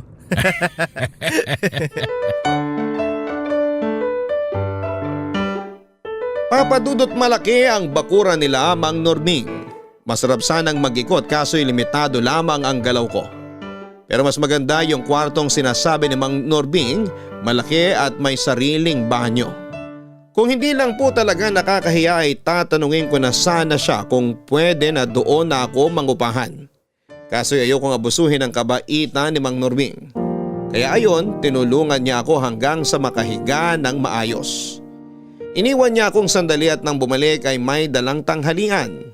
Nagdala siya ng marami para masamahan niya ako doon sa pagkain. Para akong yung mayayaman na napapanood ko sa pelikulang may breakfast in bed. Yun nga lang ay lunch na yung sa akin. Nakipagkwentuhan pa munang sandali si Mang Norbing at saka bumalik sa bahay niya. At sa kaliwang bahagi ng kama na hinihigaan ko ay katabi ang bintana na may salamin na katapat ng bahay ni Mang Norbing. Nang itinaas ni Mang Norbing ang kurtina sa bahay niya mula sa kama ko ay tanaw ko ang sala ng kanilang bahay. Sinabi ni Mang Norbing na buksan ko lang daw ang bintana ko at sumigaw sa kanya kung may kailangan ako. Madali lang naman daw buksan ang bintana. Sa side table ng kama ay nilagay niya ang bote ng tubig, baso at mga gamot na kailangan ko. Nilista niya din sa isang papel ang schedule ng pag-inom ko ng gamot. Sa kanya ito ay dinikit sa paanan ng lampshade na nasa ibabaw ng mesa. Umalis sandali si Mang Norbing at sa pagbabalik niya ay may mga dala na itong prutas at biskwit.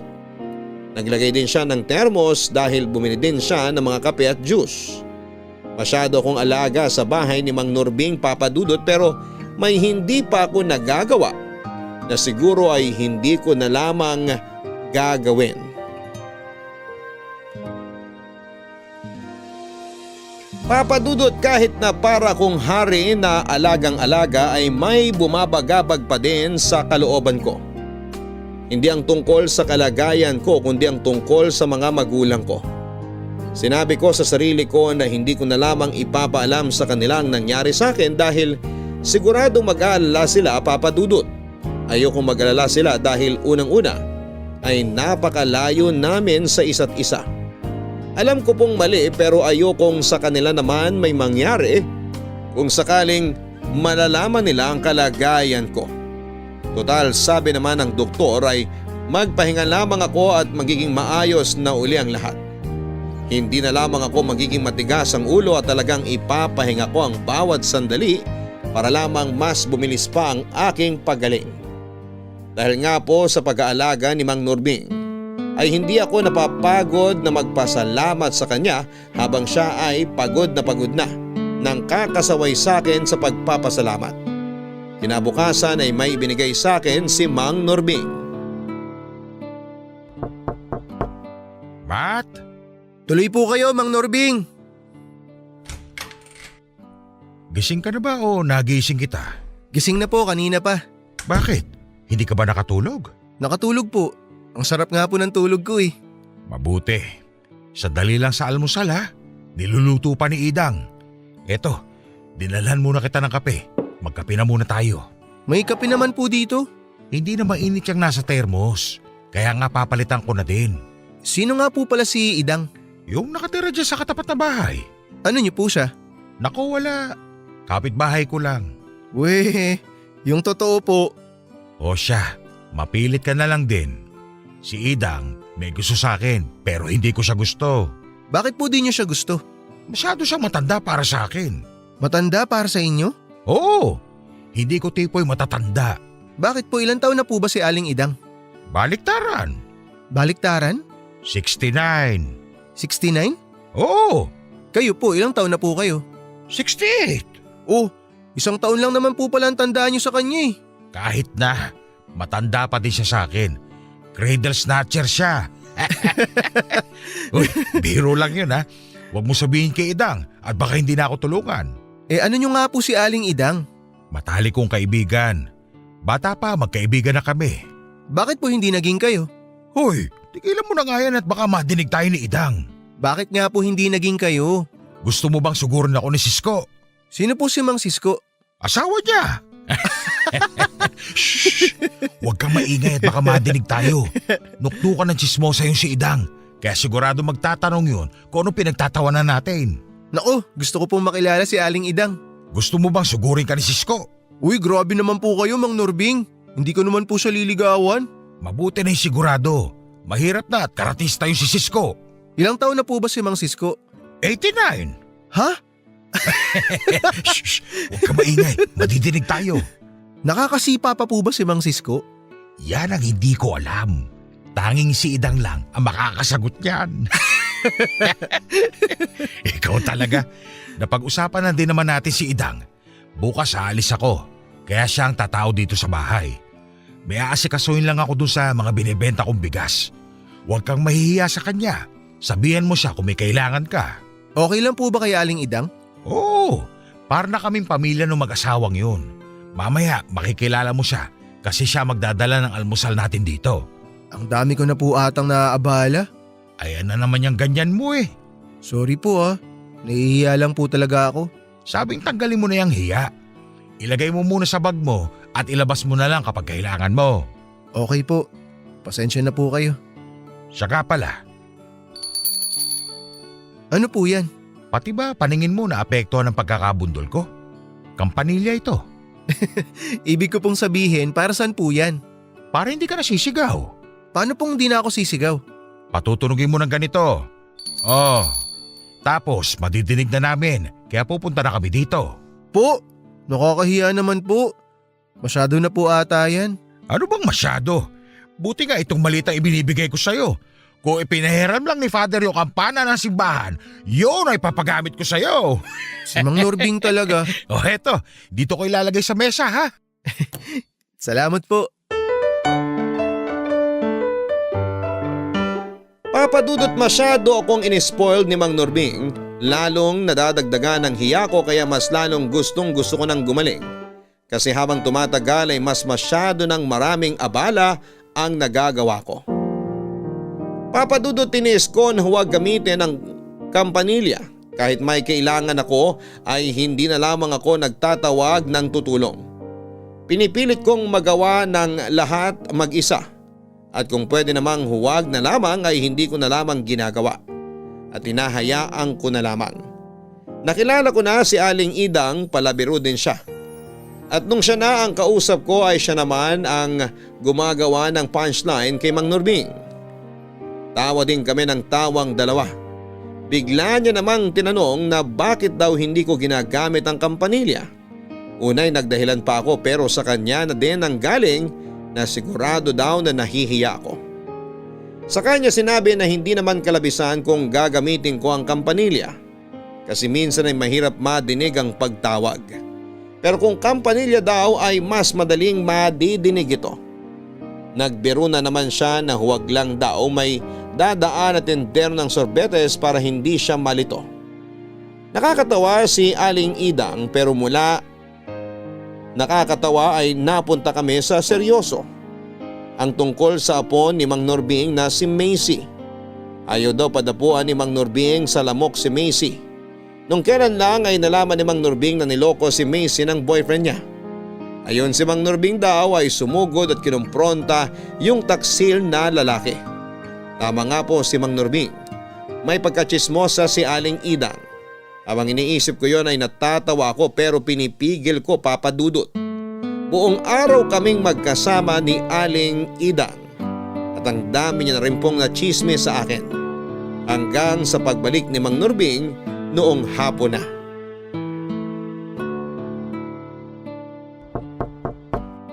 Matt, Mang Norbing, tuloy po kayo. Nakabalik na po pala kayo. kadarating ko lang. Si Aling Idang po pala nasa kabila. Oo, pinauwi ko na din para makapagpahinga. Nakakahiya nga po eh. Huwag kang mahiya kay Idang, mabait yun. Opo, mabait nga po si Aling Idang. Tsaka marami po siyang kwento. Sino-sino ba ang chinismis niya? Wala naman po siyang chinismis. Yung mga kinuwento niya po yung tungkol sa mga kapitbahay niyo. O edi chismis ka. Si Idang talaga oh. Ang saya nga po niya kausap eh. Kaya lang ano? halos hindi po ako pinakikilos. Akala niya siguro hindi pa po ako makagalaw. Pagpasensya mo na yun. Intermitida eh. Ay, kumusta nga po pala yung lakad niyo? Ayos naman. Pero may mga kailangang balikan at ayusin. Kailangan kong pumunta sa Ilocos. Hindi ko pa sigurado kung kailan. Sige lang po, wag niyo po akong alalahanin. Hindi bale, nakausap ko na naman si Idang at wala daw problema. Salamat po talaga. Pero nakakagalaw naman na po ako. Nako, sabi na nga ng doktor na wag mong puwersahin at baka lumala imbis na gumaling. Okay po, di na po ako masyado gagalaw. Hihintayin ko lang dumating apo ko. Pabalik na po siya? Oo, tapos na ang duty niya. Malapit na siyang graduate. Wow, congratulations po. Saka na, hindi pa naman gumagraduate eh. Naku, sigurado na po yun. Mana sa inyo eh. Kung sa bagay, pareho kaming matalino. Totoo naman po yan. Nakakainis nga lang at kakailanganin ko pang pumunta sa Ilocos para ayusin yung delivery. Kung kailan padating na apo ko. Oo nga po no. Hindi bale, sana sandali lang ako doon. Kung magaling na po ako bago kayo pumunta ron, tutulong po ako. Nako, kahit gumaling ka na, kailangan mo pa din magpahinga. Ibig sabihin, hindi ka pa din pwedeng pwersang kumilos. Pero Mang Norbing, kapag nakakatayo na po ako, magpapaalam na po ako. Wala nagmamadali sa'yong umalis dito. Sobrang nakakahiya na po kasi talaga eh. Alam ko pong makulit na ako pero hiyang-hiya na po talaga ako. Paulit-ulit din naman itong sasabihin ko. Ako may kasalanan kung bakit ka nakahiga dyan ngayon. Kaya para na lang sa konsensya ko, hayaan mo kung tulungan kita hanggat hindi pa bumabalik ang lakas mo. Okay po, sige. Pasensya na po kayo talaga sa akin. Oh, ano to? Malulungkot ba tayo? Gusto mo bang tawagin ko si Idang para magkwento sa'yo? Naku, baka tulog na po yun kasi nga napagod. Kasi sabi niya pag uwi niya may gagawin daw po sila ni Mang Cisco eh. Tignan mo yung dalawang yun, ang tatanda na eh. Hindi po. Ang ibig ko pong sabihin na ayusin daw nila yung aparador. Magtitiklop daw po sila ng mga damit. Ah, yun ba? Kala ko kasi. Mang Norbing talaga. Teka, may sinabi pala si Idang sa akin. Hindi mo daw ginagamit yung kampanilya. Opo. Bakit? Kasi po maghapon naman po nandito si Aling Idang na ikipagkwentuhan. Ganun ba? Tsaka parang meron po siyang kapangyarihan. Ano? Kasi kahit hindi ko pa po sinasabi, parang alam niya na agad yung kailangan ko. Hindi pa rin pala niya tinitigilan. Ang alin po?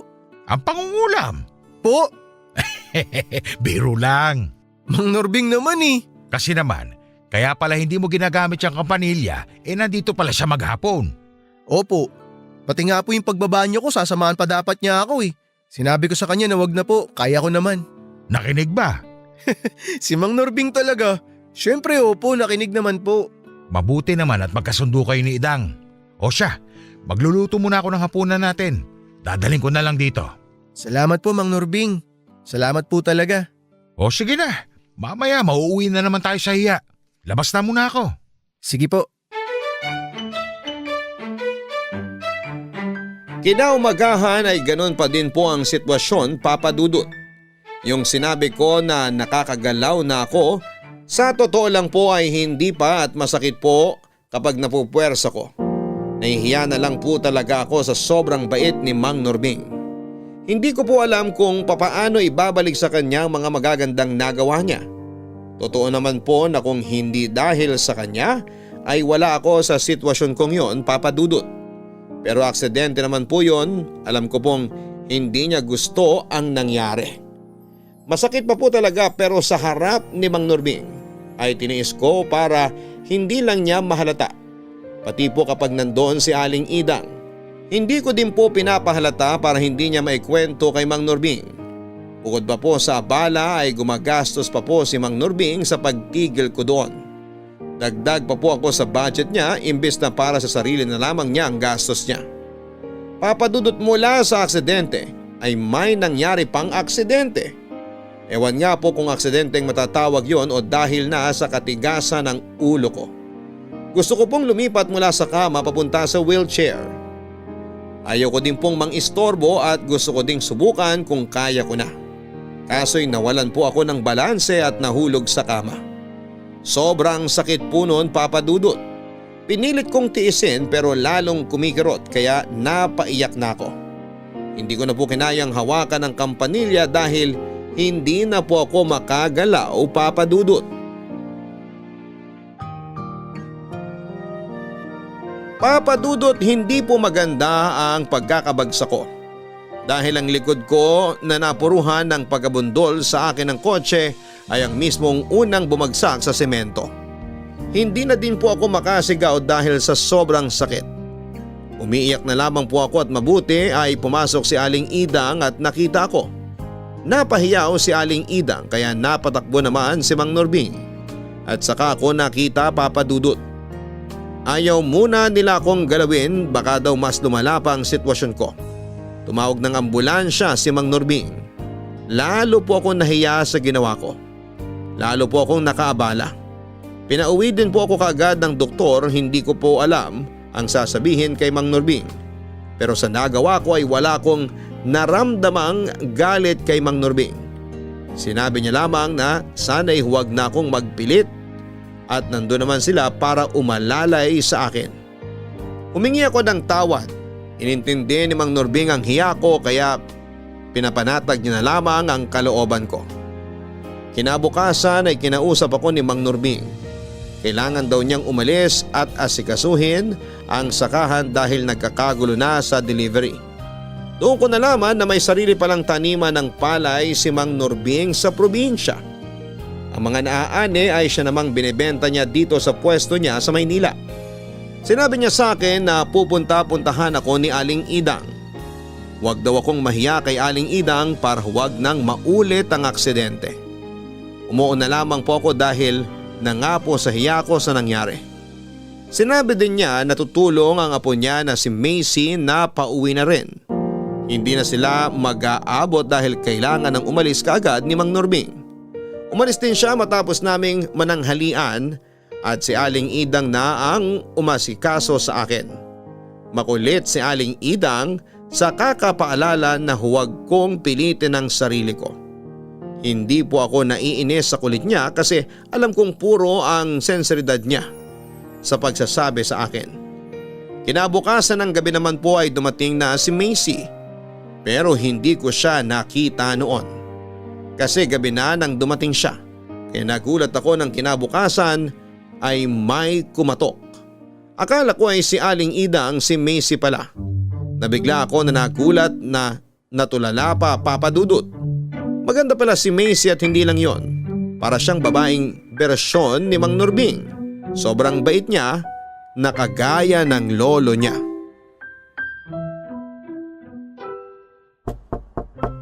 Tuloy po, Aling Idang! Ako ito. Ay, sino po kayo? Mukha ba kaming magkasing edad ni Nanay Idang? Po?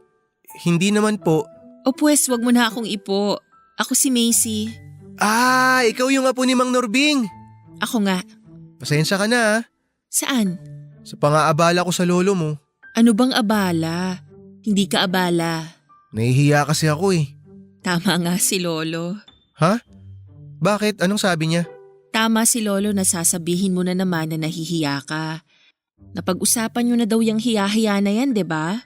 Oo nga, hindi ko lang talaga mapigilan minsan. Pasensya ka na. Kumusta ka? Mabuti naman. Anong nararamdaman mo? Wala naman. Imposible naman. Ha?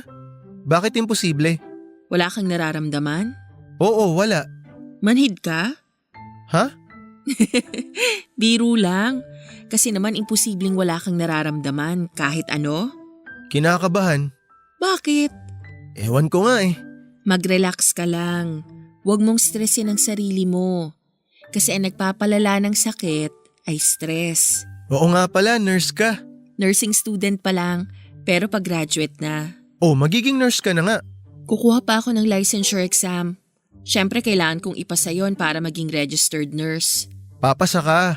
Kasi sigurado naman na matalino ka. Sinabi din ni Lolo yan. Ang alin? Nabolero ka. Ha?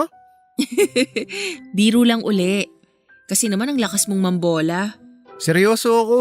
Sige na nga. Ay, sandali pala sa almusal ha. Ayos lang, hindi pa naman ako nagugutom eh. Malapit na maluto yon, sabi ni Nay Idang. Pagkaluto, dadalhin ko agad dito para makakain ka. Namiss ko tuloy si Mang Norbing. Si Lolo? Bakit? Kasi lagi niya ako sinasabayan sa pagkain. Ah, dito kumakain si Lolo. Oo, para may kasama raw ako. Nako, tingin ko baliktad. Sigurado ko, kaya kanya sinasabayan para may kasama siyang kumain. Kasi lagi kaming magkasabay noon. Yun nga nung nakadistino ako sa malayo, siya na lang ang kumakain mag-isa. Kaya madalas nakilanay idang yun. At dun sila kumakaing tatlo ni Natay Cisco. Ah, ganun ba? Ako din naman masaya pag may kasamang kumakain. Sandali, sinasabi mo ba na dito ako kumain? Ha? Hindi! Ang ibig ko sabihin, masaya lang akong kasama si Mang Norbing na kumakain. Masarap talaga kumain pag may kasabay. Kaya nga, ibig sabihin gusto mong may kasabay ka dito. Hindi naman. Si Aling Idang naman minsan sinasabayan din ako dito. Hindi kakain dito si Nay Ida ngayon. Bakit hindi? May lunch date sila ni Tay Cisco. Ganun ba? Ayos lang naman ako. Hindi eh. Pasensya na. Huwag ka sana magalit. Wala naman akong ibig sabihin. Hindi. Kasi nga gusto mo may kasabay ka. Sorry talaga. Gusto ko din may kasabay. Buti na lang inimbita mo ko. Ha? Binibiro lang kita. Pero mabuti sinabi mo dito kumakain si Lolo. Kaya dito na din ako kakain para may makakasabay ako. Sandali, baka luto na yon, kukunin ko na. Ha? Sige. Salamat. Isang linggo na pero hindi pa bumabalik si Mang Norbing. Tumatawag lamang ito kay Macy para sabihin ang kalagayan niya sa probinsya. Maayos naman daw siya doon at kinukumusta din ako ni Mang Norbing at hindi nagsisinungaling si Macy. Sinasabi ni Macy ang totoo na lagay ko na hindi pa talaga bumubuti. Nakasama nga po talaga yung pagkabagsak ko. Kaya ayon, tumagal na naman ang recovery ko. Kaya si Mang Norbing ay hinahabilin na lamang ako kay Macy at Aling Idang. Lumipas ang mga araw at nasa probinsya pa si Mang Norbing. Si Macy naman ay hindi nagpapabaya at halos araw-araw naman siyang nasa bahay. Kaya ang almusal, tanghalian, hapunan, kasama pang merienda ay nandun siya sa kwarto. Doon kumakain at nakikipagkwentuhan, Papa Dudut. Mag-aapat na linggo ay parang may hindi ako maipaliwanag na nararamdaman kay Macy. Lalong gumaan ang loob namin sa isa't isa. Matt, Macy, tuloy ka. may dala akong merienda. Salamat. Nakaupo ka na sa kama. Oo. Hindi mo ba pinilit? Hindi na masakit. Pero medyo hirap pa rin sa paggalaw. Mabuti naman. Magandang progress yan. Sana nga. Basta wag mo nang ipilit at baka bumalik na naman. Gusto mo na ba akong gumaling? Siyempre naman. Gusto mo na akong umalis dito? Bakit mo naman naisip yan? Kasi kapag magaling na ako, kailangan ko nang umalis. Wala namang nagpapaalis sa'yo. Kahit walang nagpapaalis, pag gumaling ako, syempre kailangan ko nang umalis. Nakakahiya na. Ganito na lang. Kahit gumaling ka pa agad, hindi ka aalis. Hihintayin natin si Lolo para siyang magdesisyon. Sa bagay, oo nga, tama ka. Para makapagpaalam din ako ng maayos. Bakit ka magpapaalam? Hayaan mo ngang si Lolong magsabi. Kailan ba babalik si Mang Norbing? Alis na alis ka na ba? Hindi naman. Naiisip ko lang kasi siya. Baka 2 hanggang 3 linggo pa daw. Mahigit 1 buwan na siya dun ah. Oo, kailangan niyang ayusin yung sakahan para maisaayos sa mga delivery ng bigas. Dapat kumuha na lang ng tao si Mang Norbing para parelax-relax na lang siya. Tama ka. At may naisip na ako kung sino. Sino? Ikaw. Ako? O di ba naghahanap ka ng trabaho? O eto na ang chance at ipipilit ko talaga kay Lolo na kumuha na ng tao. Hindi na maganda sa kanya ang masyadong nagpapagod. Salamat. Sana pumayag si Mang Norbing. Bakit naman hindi? Siyempre papayag yun. Sana nga.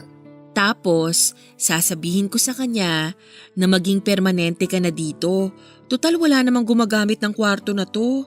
Nakakahiya na ata yun. Hay nako, ayan na naman si Mr. Nakakahiya. Ayaw mo na ba dito? Hindi. Gusto ko nga dito eh. Pero dapat makapagtrabaho muna ako para may pambayad ako sa upa ko dito. Bakit ka pa magbabayad hindi naman talaga pinauupahan ito. Wala namang gumagamit kaya walang problema. At yung trabaho, Hindi ba kay lolo ka na magtatrabaho? Hindi pa naman siguradong matatanggap ako. Teka, ayaw mo ba yung trabaho? Baka pinipilit kita masyado. Hindi, sabi ko nga kahit anong trabaho okay lang sa akin. Kaya nga, solve ng problema mo sa bahay at solve ng problema mo sa trabaho.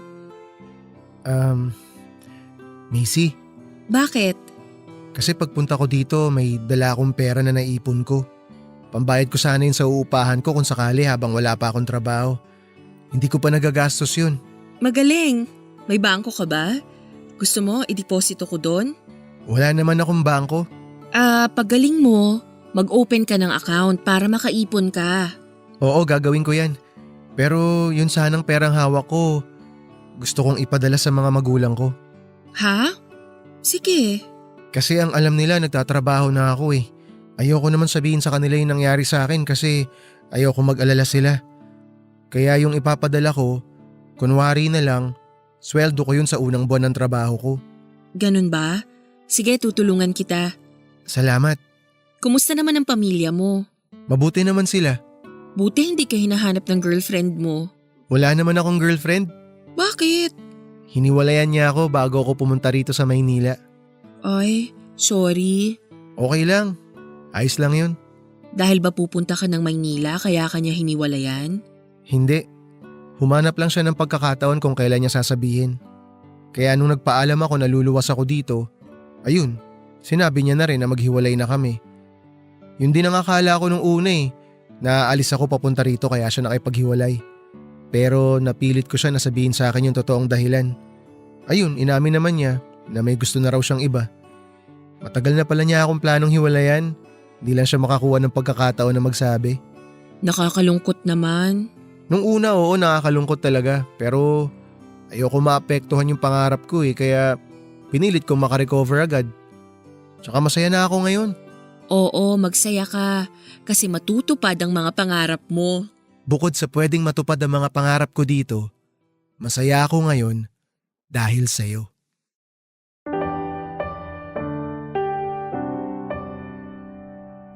Papadudot ewan kung bakit ko nasabi yon. Hindi ko na napigilan eh. Nung nahimasmasan nga po ako ay bigla akong nahiya, Papadudot. Pero nagulat ako nang sabihin din ni Macy na nahuhulog na din daw ang damdamin niya sa akin. Papadudot, hindi ko may paliwanag kung anong klaseng saya ang nararamdaman ko noon. Ewan, Papadudot, magkahalo po atang takot at pagkabigla. Kaya nasabi ko na hindi pwedeng maging kami. Nagulat si Macy sa sinabi ko. Alam niya ay dahil mahal ko pa din ang ex-girlfriend ko. Ang hindi alam ni Macy ay natatakot ako na baka kung anong isipin ni Mang Norbing. Matapos ang lahat ng kabutihang ginawa niya ay susuklian ko lamang ng panliligaw sa apo niya. Alam kong maling pigilan ng damdamin pero kailangang magsakripisyo, Papadudot, bilang respeto kay Mang Norbing. Ganon pa man po ay hindi nagbago ang pakikitungo sa akin ni Macy. Inaalagaan pa din niya ako at sinasabayan sa pagkain. Kaya lalo po akong nahuhulog sa kanya. Napakabait niya at ang pagiging mabait din ang pumipigil sa akin na ituloy ang nararamdaman ko. Ang hirap, Papadudot. Gusto ko nang makalakad para makalis na ako sa bahay nila Mang Norbing.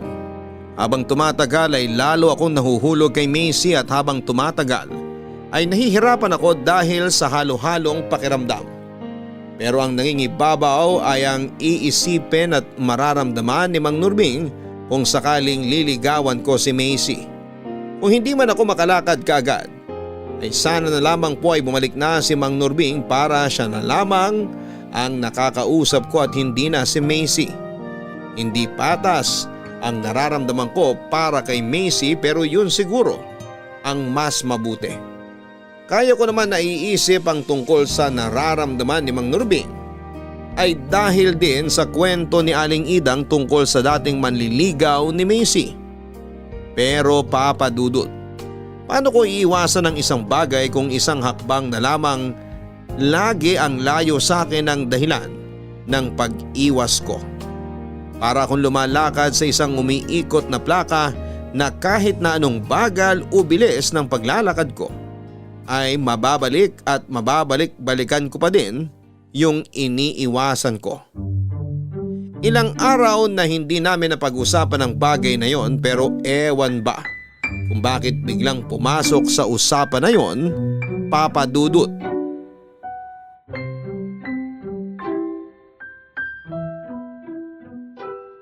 Gusto mo ba ng kanin? Hindi na, busog na ako. Diretso ng pagkakaupo mo ha. Magpahinga ka lang sandali. Maya-maya, subukan natin maglakad. Salamat talaga sa Diyos. Alam mo, sinubukan ko kagabi. Nakakalakad na ako. Mabagal lang pero at least nakakatayo na ako tsaka nakakaakbang. Gusto mo makita? Oh, wag kang ma-excite.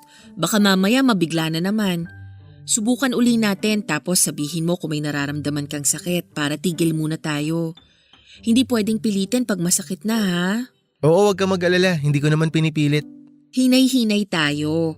Umpisa dito muna sa paligid ng kwarto, tapos sa bakuran, tapos hanggang sa bahay ni Nanay Idang. Salamat din sa'yo kasi magaling ka mag-alaga. Para saan pa at naging gusto kong maging nurse kung hindi ako maalaga? Kung ikaw naman ang nurse, okay lang na magkasakit kahit paminsan-minsan. Tumigil ka nga dyan. Kung nandito ang girlfriend mo, baka naaway ka na nun. Oh, bakit naman siya napasok sa usapan? Bakit hindi? Eh di ba siya ang dahilan kaya ayaw mo na muna ma-in love? Kung bakit hindi pwedeng maging tayo? Hindi. May ibang dahilan. Ha? Ano? Huwag na lang natin pag-usapan. Sige na, kung ayaw mong pag-usapan, kalimutan na natin ang usapang to. Huwag ka sanang magalit sa akin. Halika na, subukan mong lumakad. Macy, huwag ka sanang magalit. Hindi naman ako galit. Madali naman akong mag-adjust. Kung ayaw mo ng topic, edi kalimutan, ibahin, palitan. Hindi naman sa ayaw. Nahihiya lang ako. Natatakot. Ayoko magalit si Mang Nurbing sa akin. Bakit siya magagalit? Nakausap mo na ba siya? Baka hindi ko siya kayang kausapin sa totoo lang. Ayoko kasing isipin niya na sinamantala ko yung kabaitan niya. Matapos ng maraming magagandang nagawa at naitulong niya sa akin, liligawan ko yung apo niya. Eto ang sasabihin ko. Hindi ko alam kung paano nangyari, pero nangyari na lang na mahal na kita. Diretsyong tanong, mahal mo din ba ako? Oo. Lolokohin mo ba ako? Hindi. O anong kinakatakot mo? Kung seryoso ka, maiintindihan naman ni Lolo yon. Pero… Ay, Matt. Huwag na nating pag-usapan to. Halika na nga. Subukan mo na uling maglakad. Dahan-dahan ka lang tumayo. Humawa ka sa balikat ko. Aalalayan kita. Macy… Pag hindi mo kaya, sabihin mo para iupo uli kita. Sige na. Subukan mong ihakbang ang kanang paa mo. Ayan, sige. Dahan-dahan lang. Oh, nakatayo ka ng mag-isa. Sige, dahan-dahan kang humakbang. Macy… Ayan, kaya mo na. Pwede ka nang maglakad sa bakuran para maibang nakikita mo. Macy, mahal kita. Mahal na mahal. Anong ibig sabihin nito? Lolo, Magandang tanghali po, Mang Norbing. Huwag niyo akong paikutin. Papasok na sana ako nang marinig ko pinag-uusapan niyo. Mang Norbing, hayaan niyo po ako magpaliwanag. Tumahimik ka! Ingrato! Matapos ang lahat ay pinakita ko sa iyo kabutihan, tutuklawin mo ako? Lo, hayaan niyo siyang magpaliwanag. Huwag kang makialam dito! Mang Norbing, kakausapin ko naman po talaga kayo. Mali lang po na nadinig niyo ngayon. Mali! Ikaw ang mali! Maling tinanggap pa kita dito. O yan, nakakalakad ka na pala. Pwede ka na umalis. Lo, Mang Norbing, huwag po kayong magalit. Patawarin niyo po ako. Ano pang hinihintay mo? Lumayas ka na! Layas! Lo, tama na po. Macy, wag na. Aalis na lang ako. Umalis ka na! Huwag mong kausapin ang apo ko. Bitbitin mo lahat ng gamit mo. Huwag ka na mag-iwan. Ayoko na makita ang pagmumukha mo dito sa pamamahay ko. Patawad po, Mang Norbing. Maraming salamat po sa lahat. Paalam po. Lo, huminahon po kayo. Matt, sandali. Tumigil ka! Hayaan mo siya!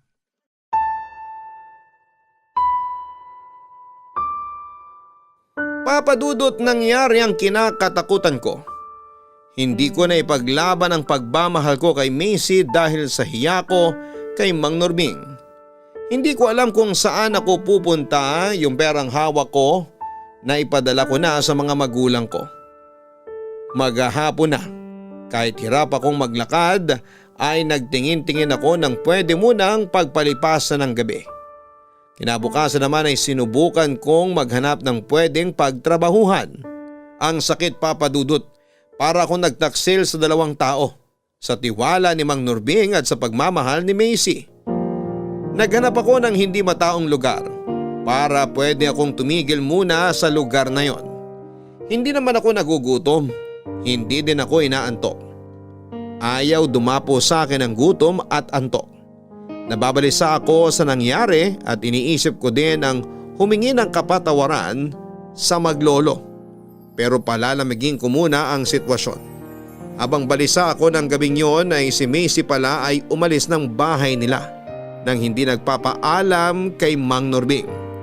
Nang malaman ni Mang Norbing na nawawala si Macy at nakitang may dalang ilang damit, ay agad siyang lumabas para hanapin si Macy. Ako naman na walang kalam-alam sa nangyayari sa maglolo ay isip ng isip. Nang mapansin ko ang isang babae na naglalakad sa kanto na may kadiliman dahil sira ang ilaw. Nang may mabilis na kotseng kakalikulang ang tumutok sa kinakatayuan ng babae. Parang hindi ko naramdaman ang sakit ng likod ko at napatakbo ako sa babae at hinila ito palayo sa rumaragasang kotse. Natumba ako paglampas ng kotse. Miss! Diyos ko! Matt? Macy! Ayos ka lang? Ayos lang kayo? Nasaktan ba? Lolo? Macy! Apo ko!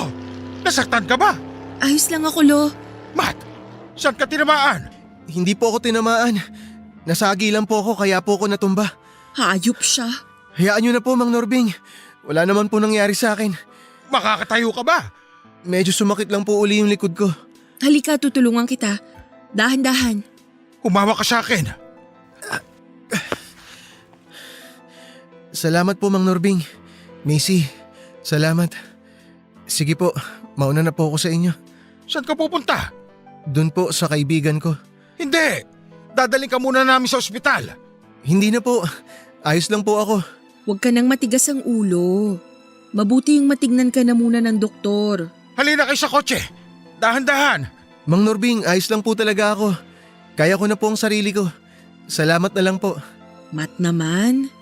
Mang Norbing, sana po patawarin niyo ako. Saka na natin pag-usapan yan. Ang importante, madala ka sa ospital. Pero… Matt, makinig ka na lang. Oh, dito na kayo sa likod. Anong masakit? Walang masakit. Ayos lang ako. Ayan na naman nakatigasan ang ulo mo, ha? Magsabi ka, Matt. Ayos lang po talaga ako. Nakakahiya na po na dadalhin niyo pa po ako sa ospital. Bakit ka mahihiya? Iba ka pa ba sa amin? Sumunod ka na lang at huwag mo ulit puwersahin ang sarili mo. Okay po. Lo, sorry po sa pag-alis ko. Umalis ka ng gabi. Ayan, munti ka na mahagip ng kotseng yon. Mabutit nandun si Matt. Lolo, galit po ba kayo sa akin? Apo kita, bakit ako magagalit sa'yo? Inuulit ko po.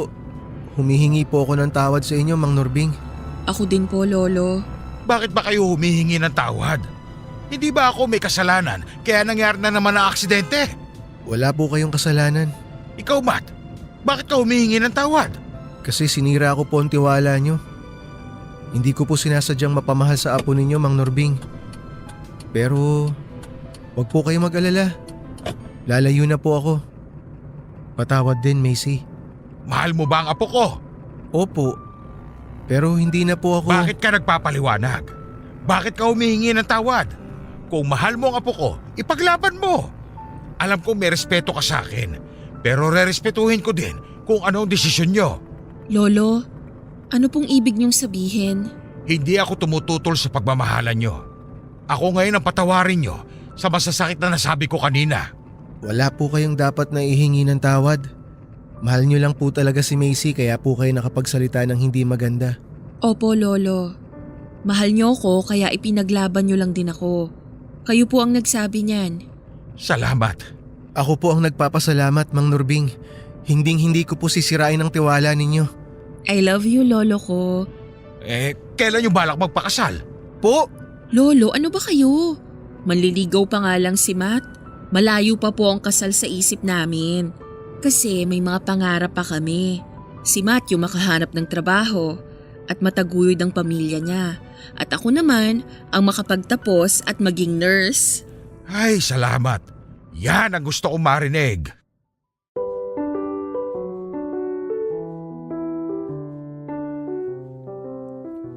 Papa Dudut, parang nawalang lahat ng sakit ng katawan ko ng gabing yon.